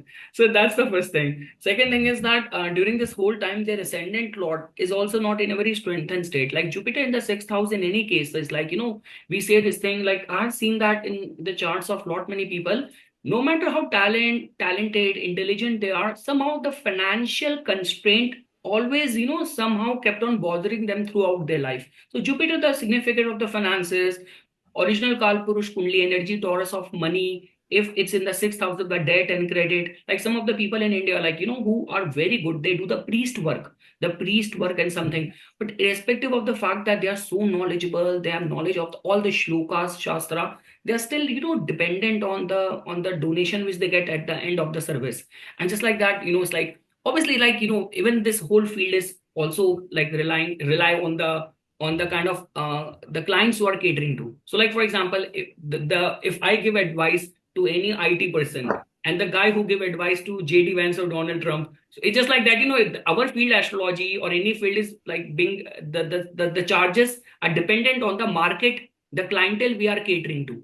So that's what I'm trying to say. So the concern over here is that their ascendant lord in itself is in the sixth house, which is a slightly vulnerable energy. And over and above that, fourth house, okay, so it has got a lot of the potential for a deep emotional and spiritual transformation. So for deep spiritual and emotional transformation might happen during this time. So again, this could be a case. And it's like, Christina, I remember when I was in India a couple of months back, when I was doing this Vastu course as well. So it's like I used to get along well with my teachers all the time. So I just asked him, sir, like if we are not planning to, make, what do you call that, buy any new furniture or get a new house, what did he say? Nipun, sometimes just change the sofa and the couch, certain things. It also invoke the energy of the house vastu. You never know, like for example, if in a house, their main concern is that, okay, from the past 5 years, they have not had any change. any, like, the guy did not get a promotion, the son is not able to get married, and you cannot afford an expensive vastu visit or buy a new furniture or this thing. So, okay, you are habitual of keeping the couch like this from so many years. Just change the position, change the bed like this. Sometimes even those small nudge and changes also invoke the house energy of the planet. So, I mean to say, yes, it is happening in the fourth house. So, the domestic and the home environment is going to be filled with vulnerability of some sort of, misunderstanding and clashes within the house or the family members. So, they have to be very mindful of that. Like, especially if there is already a build up which is happening, like a build up, like, where you are in a joint family and people do not get along well, and your cousin or your relative, they're already threatening that we're gonna leave the house, this is gonna happen. Or let's say, for example, in certain cases where you're already having issue with your landlord and something. So again, guys, look at it in this way: eclipse energy, it might suddenly eclipse, or it might suddenly intensify the possibility of those negative outcomes. So yes, and the beneficial part about this is that before Saturn and Rahu are going to be changing signs. Again, I want to make it very clear for the Sagittarius Lagna, after the May onwards, guys, your life is gonna be turning completely upside down for the positive. Why? Because Jupiter after 1 year is going to be coming out of your sixth house. Rahu in the third house is considered as very strong. In certain cases, Saturn in the fourth house, I've seen people who build properties, people who lay foundation, they get secured in their life through some major investments which happens in their life. So it's just like that. The March and April is sensitive. And again, the problem is that, see, when we talk about planets and the transit, which hold this possibility to give us kind of, curse kind of pain, very jolt, emotional jolt, that which actually completely moved you. Sometimes what happens is that, when the major and the big things happen and it does not affect us that much, we keep on going on with the life. But they're like those kind of events which happened and which completely shock us, move us. So yes, that kind of possibility, vulnerability is going to be there. Just be very realistic with your goals, with your personal, emotional happiness. Keep the domestic family life environment as salubrious, as happy, positive as it is possible. Do not do something during this time which you feel that it's gonna trigger your wife, it's gonna trigger your mom, your mother, and all. Slightly, it is also vulnerable time for the health or emotional well-being of the mother as well, because this Rahu Saturn combination is never considered as very good for the living signification of that house. So March and April is also kind of making you vulnerable over there as well. So yes, in a way, and the best part or the good part is that anything which has been kind of a matter of concern for long, sometimes what happens is that you have been in a toxic relationship, facing the abuse on daily basis. A peak happened and boom, and suddenly that person walked out of your relationship. Now you will not see that person again. So this is also going to be a time of some sort of purification, cleansing as well, or if I were to say permanent solution to the suffering as well. This could also work out in this way. But yes, your emotions, your domestic life is on the radar. I will again repeat the same thing. What is the promise in your chart and what is the dasha you are currently running? If it is making you prone and vulnerable towards some heart breakup, and again, even for those people with any cardiovascular, any blood pressure, heart related issues, and something, again, it's also not very good for that as well. Follow proper caution and care. That's all what I can say for the Sagittarius Lagna Natives. And yes, it's just the 2 months. After that, the good times are definitely in store for them. Yeah, I have a little Vastu remedy that I learned that I thought was really good. You should also, because they say Rahu is the front door, right? Yes. And when I think of this in a Vastu way, like what a lot of people I've seen in my neighborhood, they're replacing their front doors. And I think, if you have the means to do that, or if you even like a lot of the Asian communities here where I live, they are They doing follow feng shui. They follow feng yeah, shui. they Yeah. do feng shui and Ah. they all paint their doors red, right? Hmm. Or, you see a lot of the Jewish people, they have these little things that like kind of look like this and they just kind of, put them on their front door and it's got Yeah. like a prayer on it. Yeah. This is just a cursor, but it's like that same size and it's got like a little prayer. So I think if you even do that, if you're a Sagittarius Lagna and you write like a mantra or a prayer for yourself, and you put it like right there. You know, sometimes you see them above the door.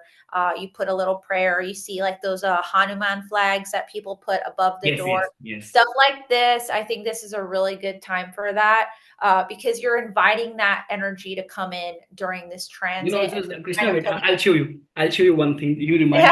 Yeah. No, because both for Saturn and Rahu, this is the thing which I ordered, the Bhairav Kvach. This is the Yes. Sampoon Bhairav Kvach. So for the Yes. Saturn and Rahu, Lord Kal Bhairav is the best remedy for that. Yes, Bhairav Kavach, I always find gives me a lot of energy. It makes me feel very protected.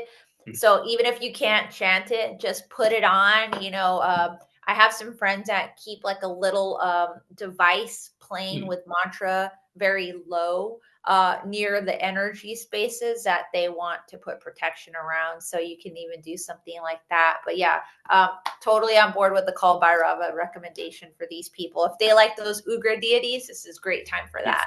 Narsimha, Kal Bhairava, it's very good for Yes. them. And the thing is that, it's like, yes, your emotions, your feelings, because again, if there is a overlap, see, the concern with the fire signs is that there's a overlap happening. So the water sign and the water houses, that is what the problem which is happening for them. So yes, fourth house and the deep emotions. So again, any shocking moment happens, it actually moves people. This is what kind of combination which they are going through. So yes. Um, Now talking about our Capricorn Lagna friends. So for the Capricorn Lagna natives as well, see, the thing is, for the Capricorn Lagna natives in the month of the March and April, they just have to restrain themselves from any impulsive kind of decision. Because like the way we say this thing that, when nature is in a very sensitive kind of alignment, and right at that time you initiate something. So we say this thing that right, that initiation of your task was doomed from the day one.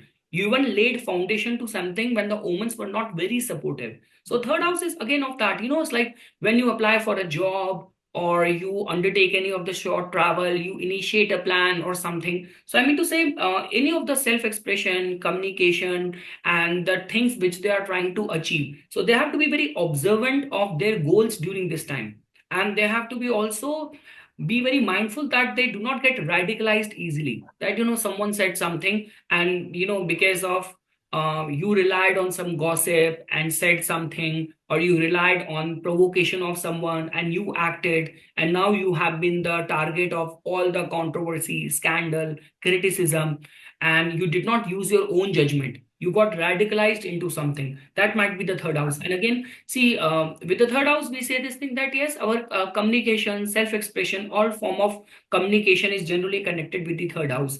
Our connection with our friends, with our neighbors and all. See, beyond any doubt, like Saturn and like Saturn is their ascendant lord. Rahu is a very important planet for them. It's just like that. This whole energy is kind of very very sensitive. So before Saturn is going to be like permanently making it like a home for the next 2.5 years, and Rahu is going to be shifting back to the second house. Like Rahu is going to be entering in their second house. So yes, in these 2 months, the financial decision making and their efforts, their initiative. Like sometimes what happens is that if something is not meant for you, Christina, it's a very surprising thing. You would not believe how many times it has happened that in India, like getting married is a kind of a like 2 3 multiple kind of ceremonies which happens. First engagement happens, then one sagai we call it, then the main marriage and all. In so many of the cases I've seen that when like those marriages which ended up arranged marriage which ended up in a divorce in a very traditional conservative family, and now later on those girls tell me, Nipun, right from the day one I was not getting that good vibes. After getting that engagement, I do not know the family of the guy, of the groom, they started pressing us and we were not getting the good vibe. Then I said, okay, then why did you kept on going? No, just because now the word has been circulated in the whole family, the invitation card has been circulated, so now we were like hesitant that now if we will back out, it's not going to be good for the image of my family. So that's what I'm saying. Sometimes if something is not meant to happen, you will start getting the signs of it right from the day one. Again, I want to be very clear, both the Saturn and Rahu are good planets for these people. In certain cases, this could also be a time where like we could also say it in a way that you were trying to close any important deal and something which have been struck from a past long time. Suddenly, you will be able to execute or close an important deal, important client as well. See, the thing is, it's only making it difficult for those people who are trying to initiate or get into something new. Or your chart in itself, your personality in itself is very easily, provoked.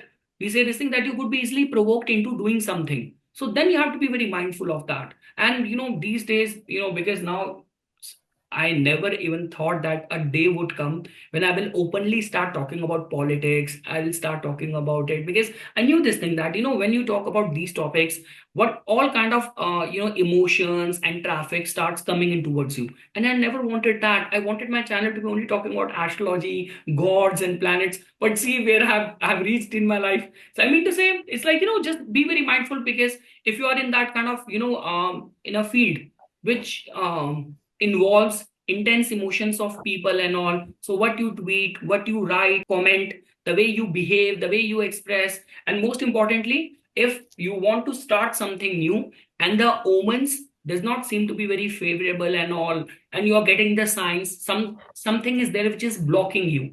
So this might be a sign from the heavens that this is not the right time for that. The right time hasn't come. So these 2 months, March and April, be very mindful in all these domains. And also, like for certain people, like sometimes like someone is asking you to become a guarantor in any of the loan related matters, in any of those matters. Hey, can you be the guarantor of this kind of documentation? I need to apply for a loan, but the bank is only going to approve it if there is someone is gonna sign as a guarantor and all. So be very careful. This is not a very good omen for that. So yes, I would say that Saturn and Rahu are good planet for the Capricorn.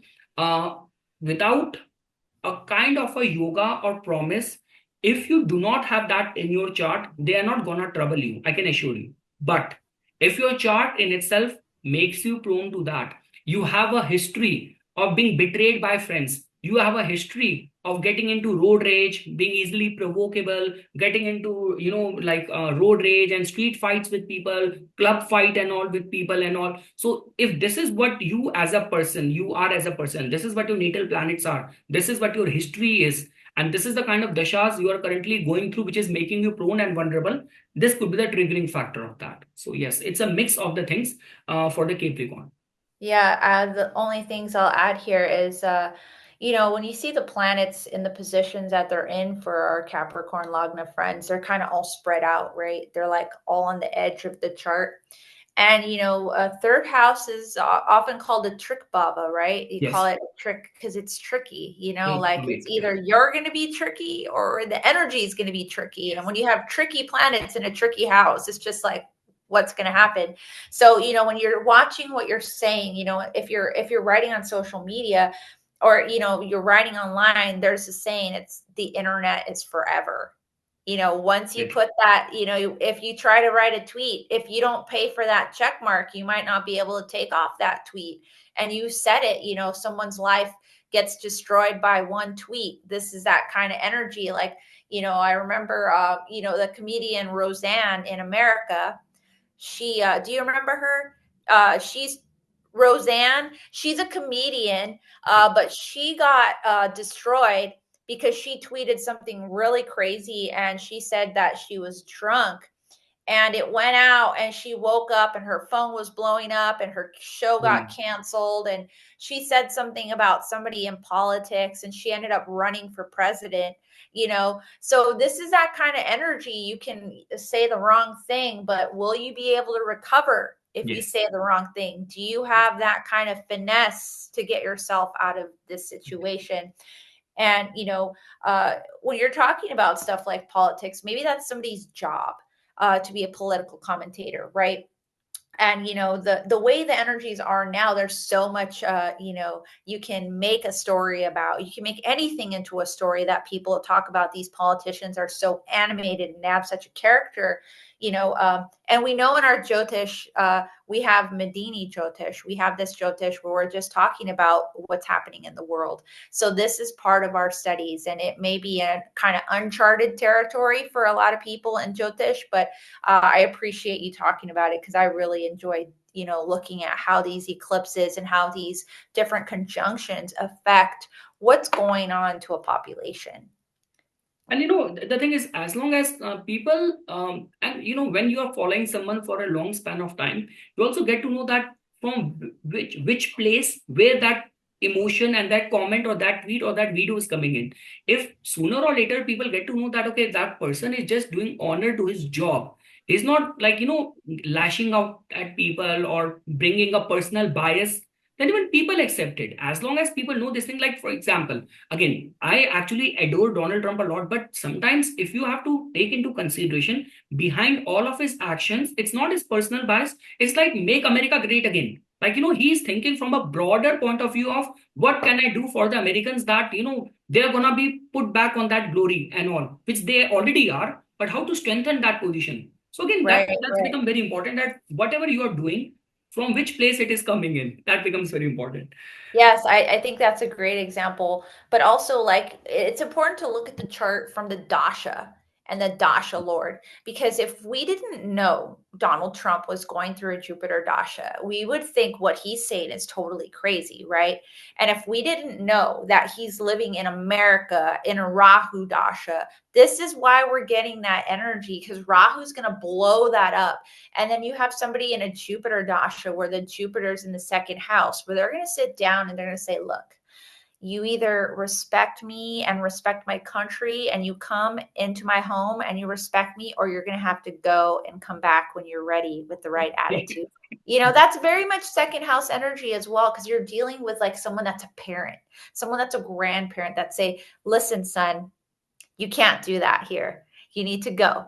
So yeah, I think that was a really good living example of how the Jyotish is playing out on the mundane All the level. time, every time. It's In like get certain your cases, popcorn yeah, out. in certain cases, okay, I'll tell you what happened this now in I guess I forgot that guy, Jeffrey Epstein, or who, it's like a couple of days back, there was this news that in his private list or something, Oh yeah.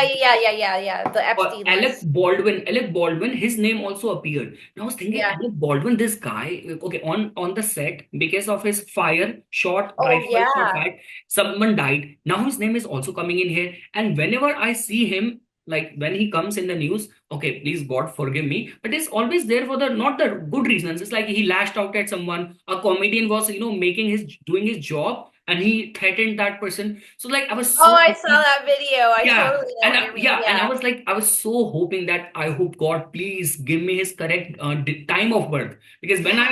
I went to the Astro data bank and other sources, it Mm-hmm. just his date of birth was there, his time of birth was not there. So I mean to say, planets Yes. are all the time operating. Even if you have his correct time of birth, you can actually see it, that why on that day with a loaded rifle he killed that lady on the set. Yeah. Planets have all the answer, because it's not a rare thing. It happened because of a reason. But yeah, I cannot find his time of birth. I was so hopeful yesterday that I'm gonna make a video on his chart.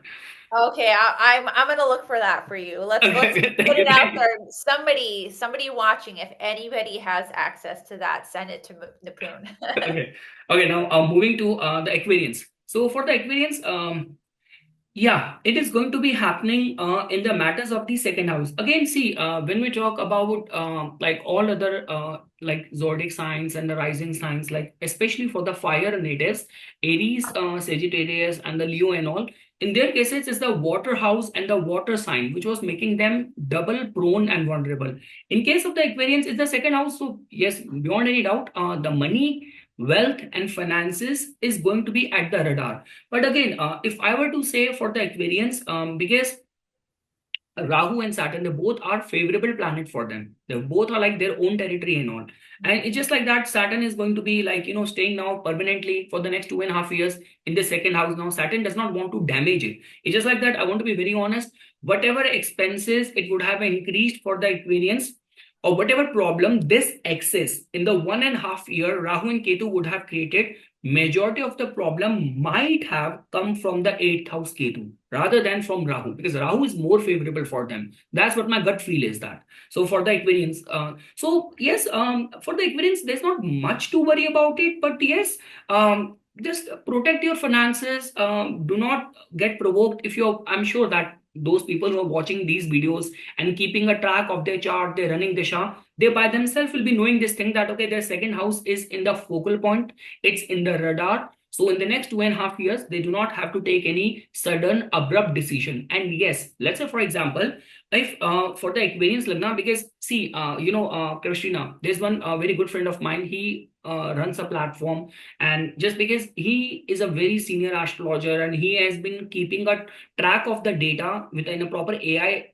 platform, he has like more than the database of 1,000 people and all, and he keep on getting notifications. So he says that with complete confidence, and he has already told me, Nipun, it's like I'm seeing the result of my clients and all that. Rahu has already started giving results of the Aquarius. So I mean to say, Rahu is already headed towards for the Aquarians to give them wealth, visibility, opportunity. So that's very obvious. If someone is about to do good for you, why a month before it's gonna give you damage and something? So I mean to say, and for certain people, like if you're already in a business of this second house, Pisces, like for example, you have a cannabis kind of business, you have a casino, you have a liquor business, you deal with the selling of any of the. I there's an actor friend of mine. She and her boyfriend, they have a yacht rental kind of business and all. So if you're in that kind of high end luxury, tech related and alcohol, all these kind of businesses, purely Rahu energy, purely Saturnian energy. And let's say, for example, when nature is sensitive like this, and your running dashas are running favorable, this could be a time of some windfall gain as well. So again, I'm very slightly biased for the Aquarians. Being an Aquarius moon by myself, if I were to say Rahu was not a problem maker for me in the past 1.5 years, it was the eighth house Ketu. Because being a Aries Lagna and the Aquarius moon, that means Ketu from my ascendant is in the sixth, and from my moon sign in the eighth. And those days in the past 1.5 years, whenever moon is transiting from the Virgo, oh my God, I'm getting the heat. I'm getting the punch not only from the ascendant but from the moon as well. Those 2.5 days I used to be in pain. So I mean to say, for the Aquarians, I'm not seeing them much vulnerable. And there's a high possibility if they're running dashas are favorable and they are in a business of Rahu and Saturn, some sort of major windfall gain can also happen, like something which is they have been chasing for long. During this time, it can get materialized. If you are falling in the fortunate side of this alignment, but those people in whose case their running dashas are not that supportive, and in their birth chart as well, their Jupiter is weak, like it's not very well placed. Because see, for certain lagnas, for the Leo lagna, like beyond any doubt, Mercury is the planet which will give this answer that how wealthy this person is going to be, because both the house of second house of money, finances, 11th house opportunity being ruled by the same planet. So for the Aquarians, only if their Jupiter is strengthened, it can actually give the clear answer that how much wealth you will make in this lifetime, because both the 11th house and the second house is being ruled by the Jupiter. So if for the Aquarius Lagna, if Jupiter is strong, running dashas are favorable, they are in the business of Rahu and Saturn, so there could be some sudden windfall gain as well. But for the rest of the people, I would say refrain from, and also because Saturn and Rahu in the second house, food poisoning, and certain people also say this thing because Saturnian ruled sign in itself, they carry the Saturnian darkness by themselves. By default, it comes to them. So in certain parts of India where people, they eat something, they get food poisoning. People, where people do some tantric thing and put a spell onto you. That might be a thing as well. Second house Rahu and Saturn. So yes, be mindful of what you drink, what you eat, and your eating, drinking habits need to be monitored. And there might be some certain kind of where we say that those people who are already in a family dispute kind of situation, if that is getting applicable in your case, that you are parting any of the family assets are being reallocated and you're already going through lawsuit and all, so sudden or like slight problem for them. But in majority of the ways, I'm not saying Aquarius Lagna that much vulnerable. There's a high possibility that certain people will make good money during this time. Yes, the things I want to add for this one, I think I've seen a couple of the Kumbha Lagnas having opportunities overseas, like you were saying with this yacht business, or having the opportunity to actually move overseas or somewhere by the water. I know someone that has a lot of planets, you know, very similar to what we're experiencing in the transit, and they just got an opportunity to move overseas, and they're in a Jupiter dasha, and having that Jupiter in the fourth house, kind of all those synergies bring something positive for them. So I think overall, it's really important to take care of the mind, with that eighth house energy happening. If you have a natal moon, let's say, in Virgo, and you're an Aquarius ascendant, I would say just be really mindful of yourself and your mindset the next few months, because that, will be the key to like mastering a lot of these energies with this Saturn Rahu combination. That's very insightful, Christina. And moving to the Pisces natives. So whether you are the Pisces moon or whether you are the Pisces rising, so now beyond any doubt, it is going to be happening there in the first house. So see, we say this thing that if I were to say, like, we say that if you have to spot the Rahu Saturn conjunction, so what kind of profile and person will come to your mind? See, for example, I say Moon and Venus, okay, a poet, an actress, a Jupiter and Mars combination, a very strong, like, teacher, like a philosopher, something, something. So Saturn and Rahu is a combination where we say this thing that very eccentricity, we eccentric people, erratic people, radical, fundamentalist, police, secretive, CIA, all these kind of covert operations kind of people. So that is the kind of energy which is going to be operating in their first house. Now the case with the Pisces Lagna native is that because their rising sign or their moon sign in itself carries the energy of the 12th house. So secrets, fantasy, illusion, unconditional faith comes naturally to them. This is what it defines their personality. So it's not like something which is foreign to them. But yes, this is going to be the time when a lot of the like very eccentric kind of vibration, people with that kind of mindset will be getting attracted towards them. I always say this thing that we only attract what is there in our first house. That is what we attract. So in the transit, if this is kind of combination which is happening in their case, so yes, during the eclipse time, they have to be very mindful of protecting, guarding their health. Regarding the health related matters, they have to be very mindful of that. And just try not to like pull yourself out of anything which is very controversial, which is very scandalous. Again, it all comes down to individual to individual. If you just want to live your life in peace, you do not want unnecessary action, drama, noises. So my recommendation is that refrain yourself for speaking, talking, or participating into something which is very radicalized and all. And yes, the mind is going to be filled with lot many things, like the way conspiracy theories, and you might be, and again, sometimes what happens is that you do not wanted that, but someone came and whispered or planted some gossip or rumor into your mind and actually snatched away your peace and something. So my recommendation for the Pisces Lagna native is that for the next 2 months, especially in the March and April, prioritize your mental health, your emotional health, and surround yourself with the like-minded people. Like, do not just be a part of any group or any gathering or any of those people with any radicalized kind of leaning or loyalty or connection, because it is unnecessary gonna eat up their own peace and all. So yes, that is the first thing. And the health needs to be monitored. And like for example, those people, see, sometimes what happens is that, Christina, whether we say this thing or not, in the back of the mind, everyone knows about it. Like those people who have been a victim of any black magic, who have been any victim where someone did a spell on them and something. So these are the times when the vulnerability of that is going to be at its peak. So if you have been subjected to that, again, see, when I say this thing, that does not mean it is gonna be happening with everyone. It's just like that. If I were to ask any gentleman that which all people become a victim of these kind of things, only those people in whose case their moon is weak.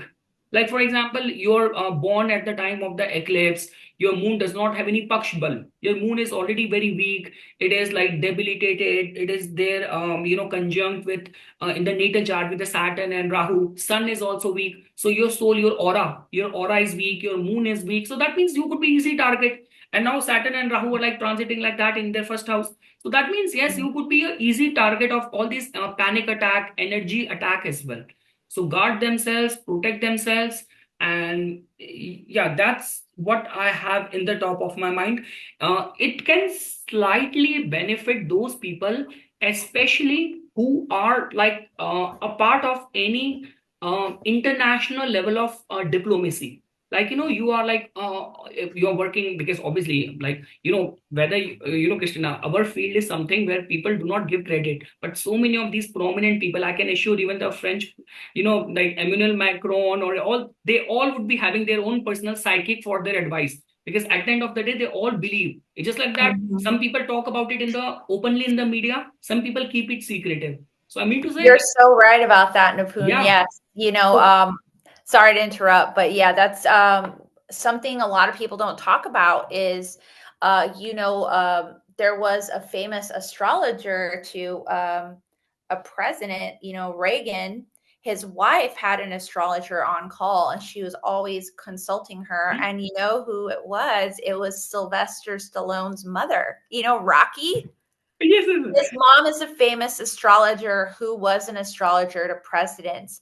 And I've said this constantly. I mean, even on the podcast that I've had for 4 years that I don't ever talk about because I just do it. We just put it out there. But, we've been talking about this. A lot of these countries have astrologers on call. It Yeah, is a obviously. lucrative field.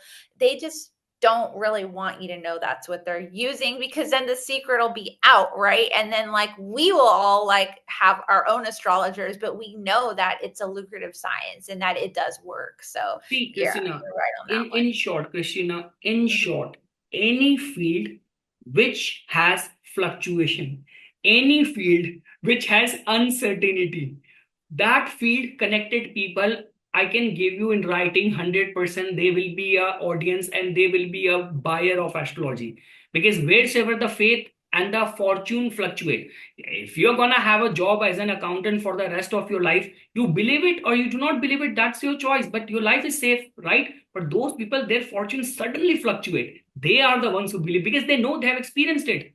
So Mhm. yeah, that's what I'm saying. That if you are on that level of high-end international diplomacy, like this could Yes. be you're working as a diplomat, stationed in international countries, being a part of any ongoing convention or something, or you write any article, anything about conspiracy theories, international politics. You are an international politics expert. You go on to different news channels for giving and sharing your views. Because Saturn and Rahu, again, that's what the flaw is. Saturn, Rahu, Venus. See, when we talk about these days in the modern day and age politics, these planets play a very significant role. Saturn, Rahu, Venus. There has been a trend which I have seen in the charts of these people. So yeah, Right. if you are working and operating in that domain, this is going to be a golden time for these people. A lot of the Pisces Lingga natives might be subjected to panic attack or anxiety attack or the spirit attack and those kind of black magic and all. They have to be very mindful of that, and health needs to be monitored. So yes, that is what I have. Like, it's like I was like, watching this documentary, like not documentary, it's a real life case. So this girl, she is from a very wealthy family in India, and she went to Uganda to in order to inaugurate one of her father's industry and something. So now later on, it came out on the news that her father's company, her father, they have had some issue with a local Uganda, that guy. They were like later on blaming that he took some loan and did not pay it back, this and that. It gotten into that, but she was taken into custody by the cops over there. And Oh. she is already setting up an industry, and they put this allegation on her that you are responsible for kidnapping and killing a local guy, and she was being kept in custody for like more than 90 hours. And they showed the pictures of the washroom and the condition, the way she has been forcefully taken into custody, and they were not letting her talk to family, the whole torture, the whole ordeal, out of nowhere suddenly fall on your head, on your life. And that was Yes. like she was being put under that forceful, unlawful kind of custody. I guess for more than 8 or 10 days. Like her name, last name is Oswald.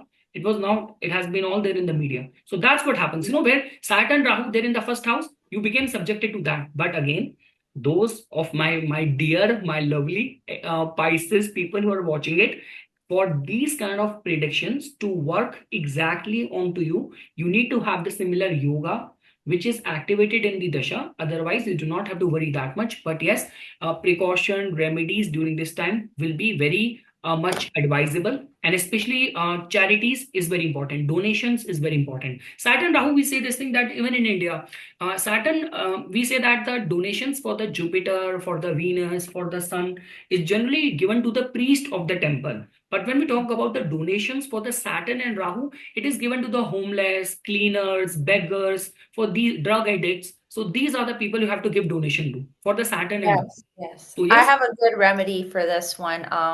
For the Pisces people, the coconut remedy. I've actually done this a couple of times where you don't even have to go into a temple. You can, if you don't have a temple near you, you can just buy a coconut, the ones that are like the typical puja coconuts. And even if you don't have access to that, you can go to a local like Latino market and buy the coconuts, the brown ones, and you just go flow it. You have your oh, wish, and you the go flowing flow water. it. Yes, yes, yes, flowing Yeah, you water. throw Yes, it yes, in the yes, yes. water, you go Yes. throw it in the ocean, Yes, yes, yes. That's a and typical yeah, Rahul. this We is a say this thing great that remedy. do the, and if you want to add more power to it, because it's the Lagna is being ruled by Jupiter. Do the Yes. Vishnu Sahasranam in the house and then go and then put it in the flowing water. Oh my God, Krishna, you're Yes. very updated. Nice, nice. Yeah, that's a great one. And I've tried it myself, so I can tell you it works. And one of my friends in South India, she like designed this remedy for me, and I said I'm gonna try it because I only give things out that I've tried myself. Yes, Because that's I good. That's think good. there's a time and place for everything, but this is something everyone can do, and it doesn't look really crazy. Like, let's say you're living in a country where Hinduism is not very popular, or you're not a Hindu yourself, you can still do this, and you're offering it to the earth. And there is an association and a reason why this has been given, because the coconut's Very the true. Rahu energy, right? Instead of your head, that coconut is your head. Yeah. No, we say the thing, right? Even in those coconuts, like the way in our head we have three kind of circles. So in the Yes. coconut circles, yeah, Mm, the symbolic of the head. That's a very yes. amazing remedy for Rahu. Damn, Yes. we have Yes. discussed it in the beginning of the session, but it's still fine. I'm sure those Yeah, who we'll would leave have everyone stick, with that one. yeah, those who would have sticked in the end, they would have gotten this as a takeaway. And yeah, Krishna, Yes. that's so good, dear. It's like it's today as well. We have a 2.5 hour session, like Oh last my time. gosh. It's a Bollywood movie. Yeah, yes, yes, yes. No, Christina, thanks a lot. And yeah, that's all Thank that I can say, you. because a lot of the people have been wondering about that, how it is going to be impacting them. I guess with your very diligent work done on the presentation, on the slides, with the proper, like, research material, how it was when the last time it happened, and the basic idea overview about its impact on all the rising signs, I'm very much sure that our audience would have got a lot out of it. And yeah, thanks a lot, Christina. And in future, we will look forward to having you again for some insightful end session. Thank you, Nipun. This Thanks a was lot. really Thank you. enlightening.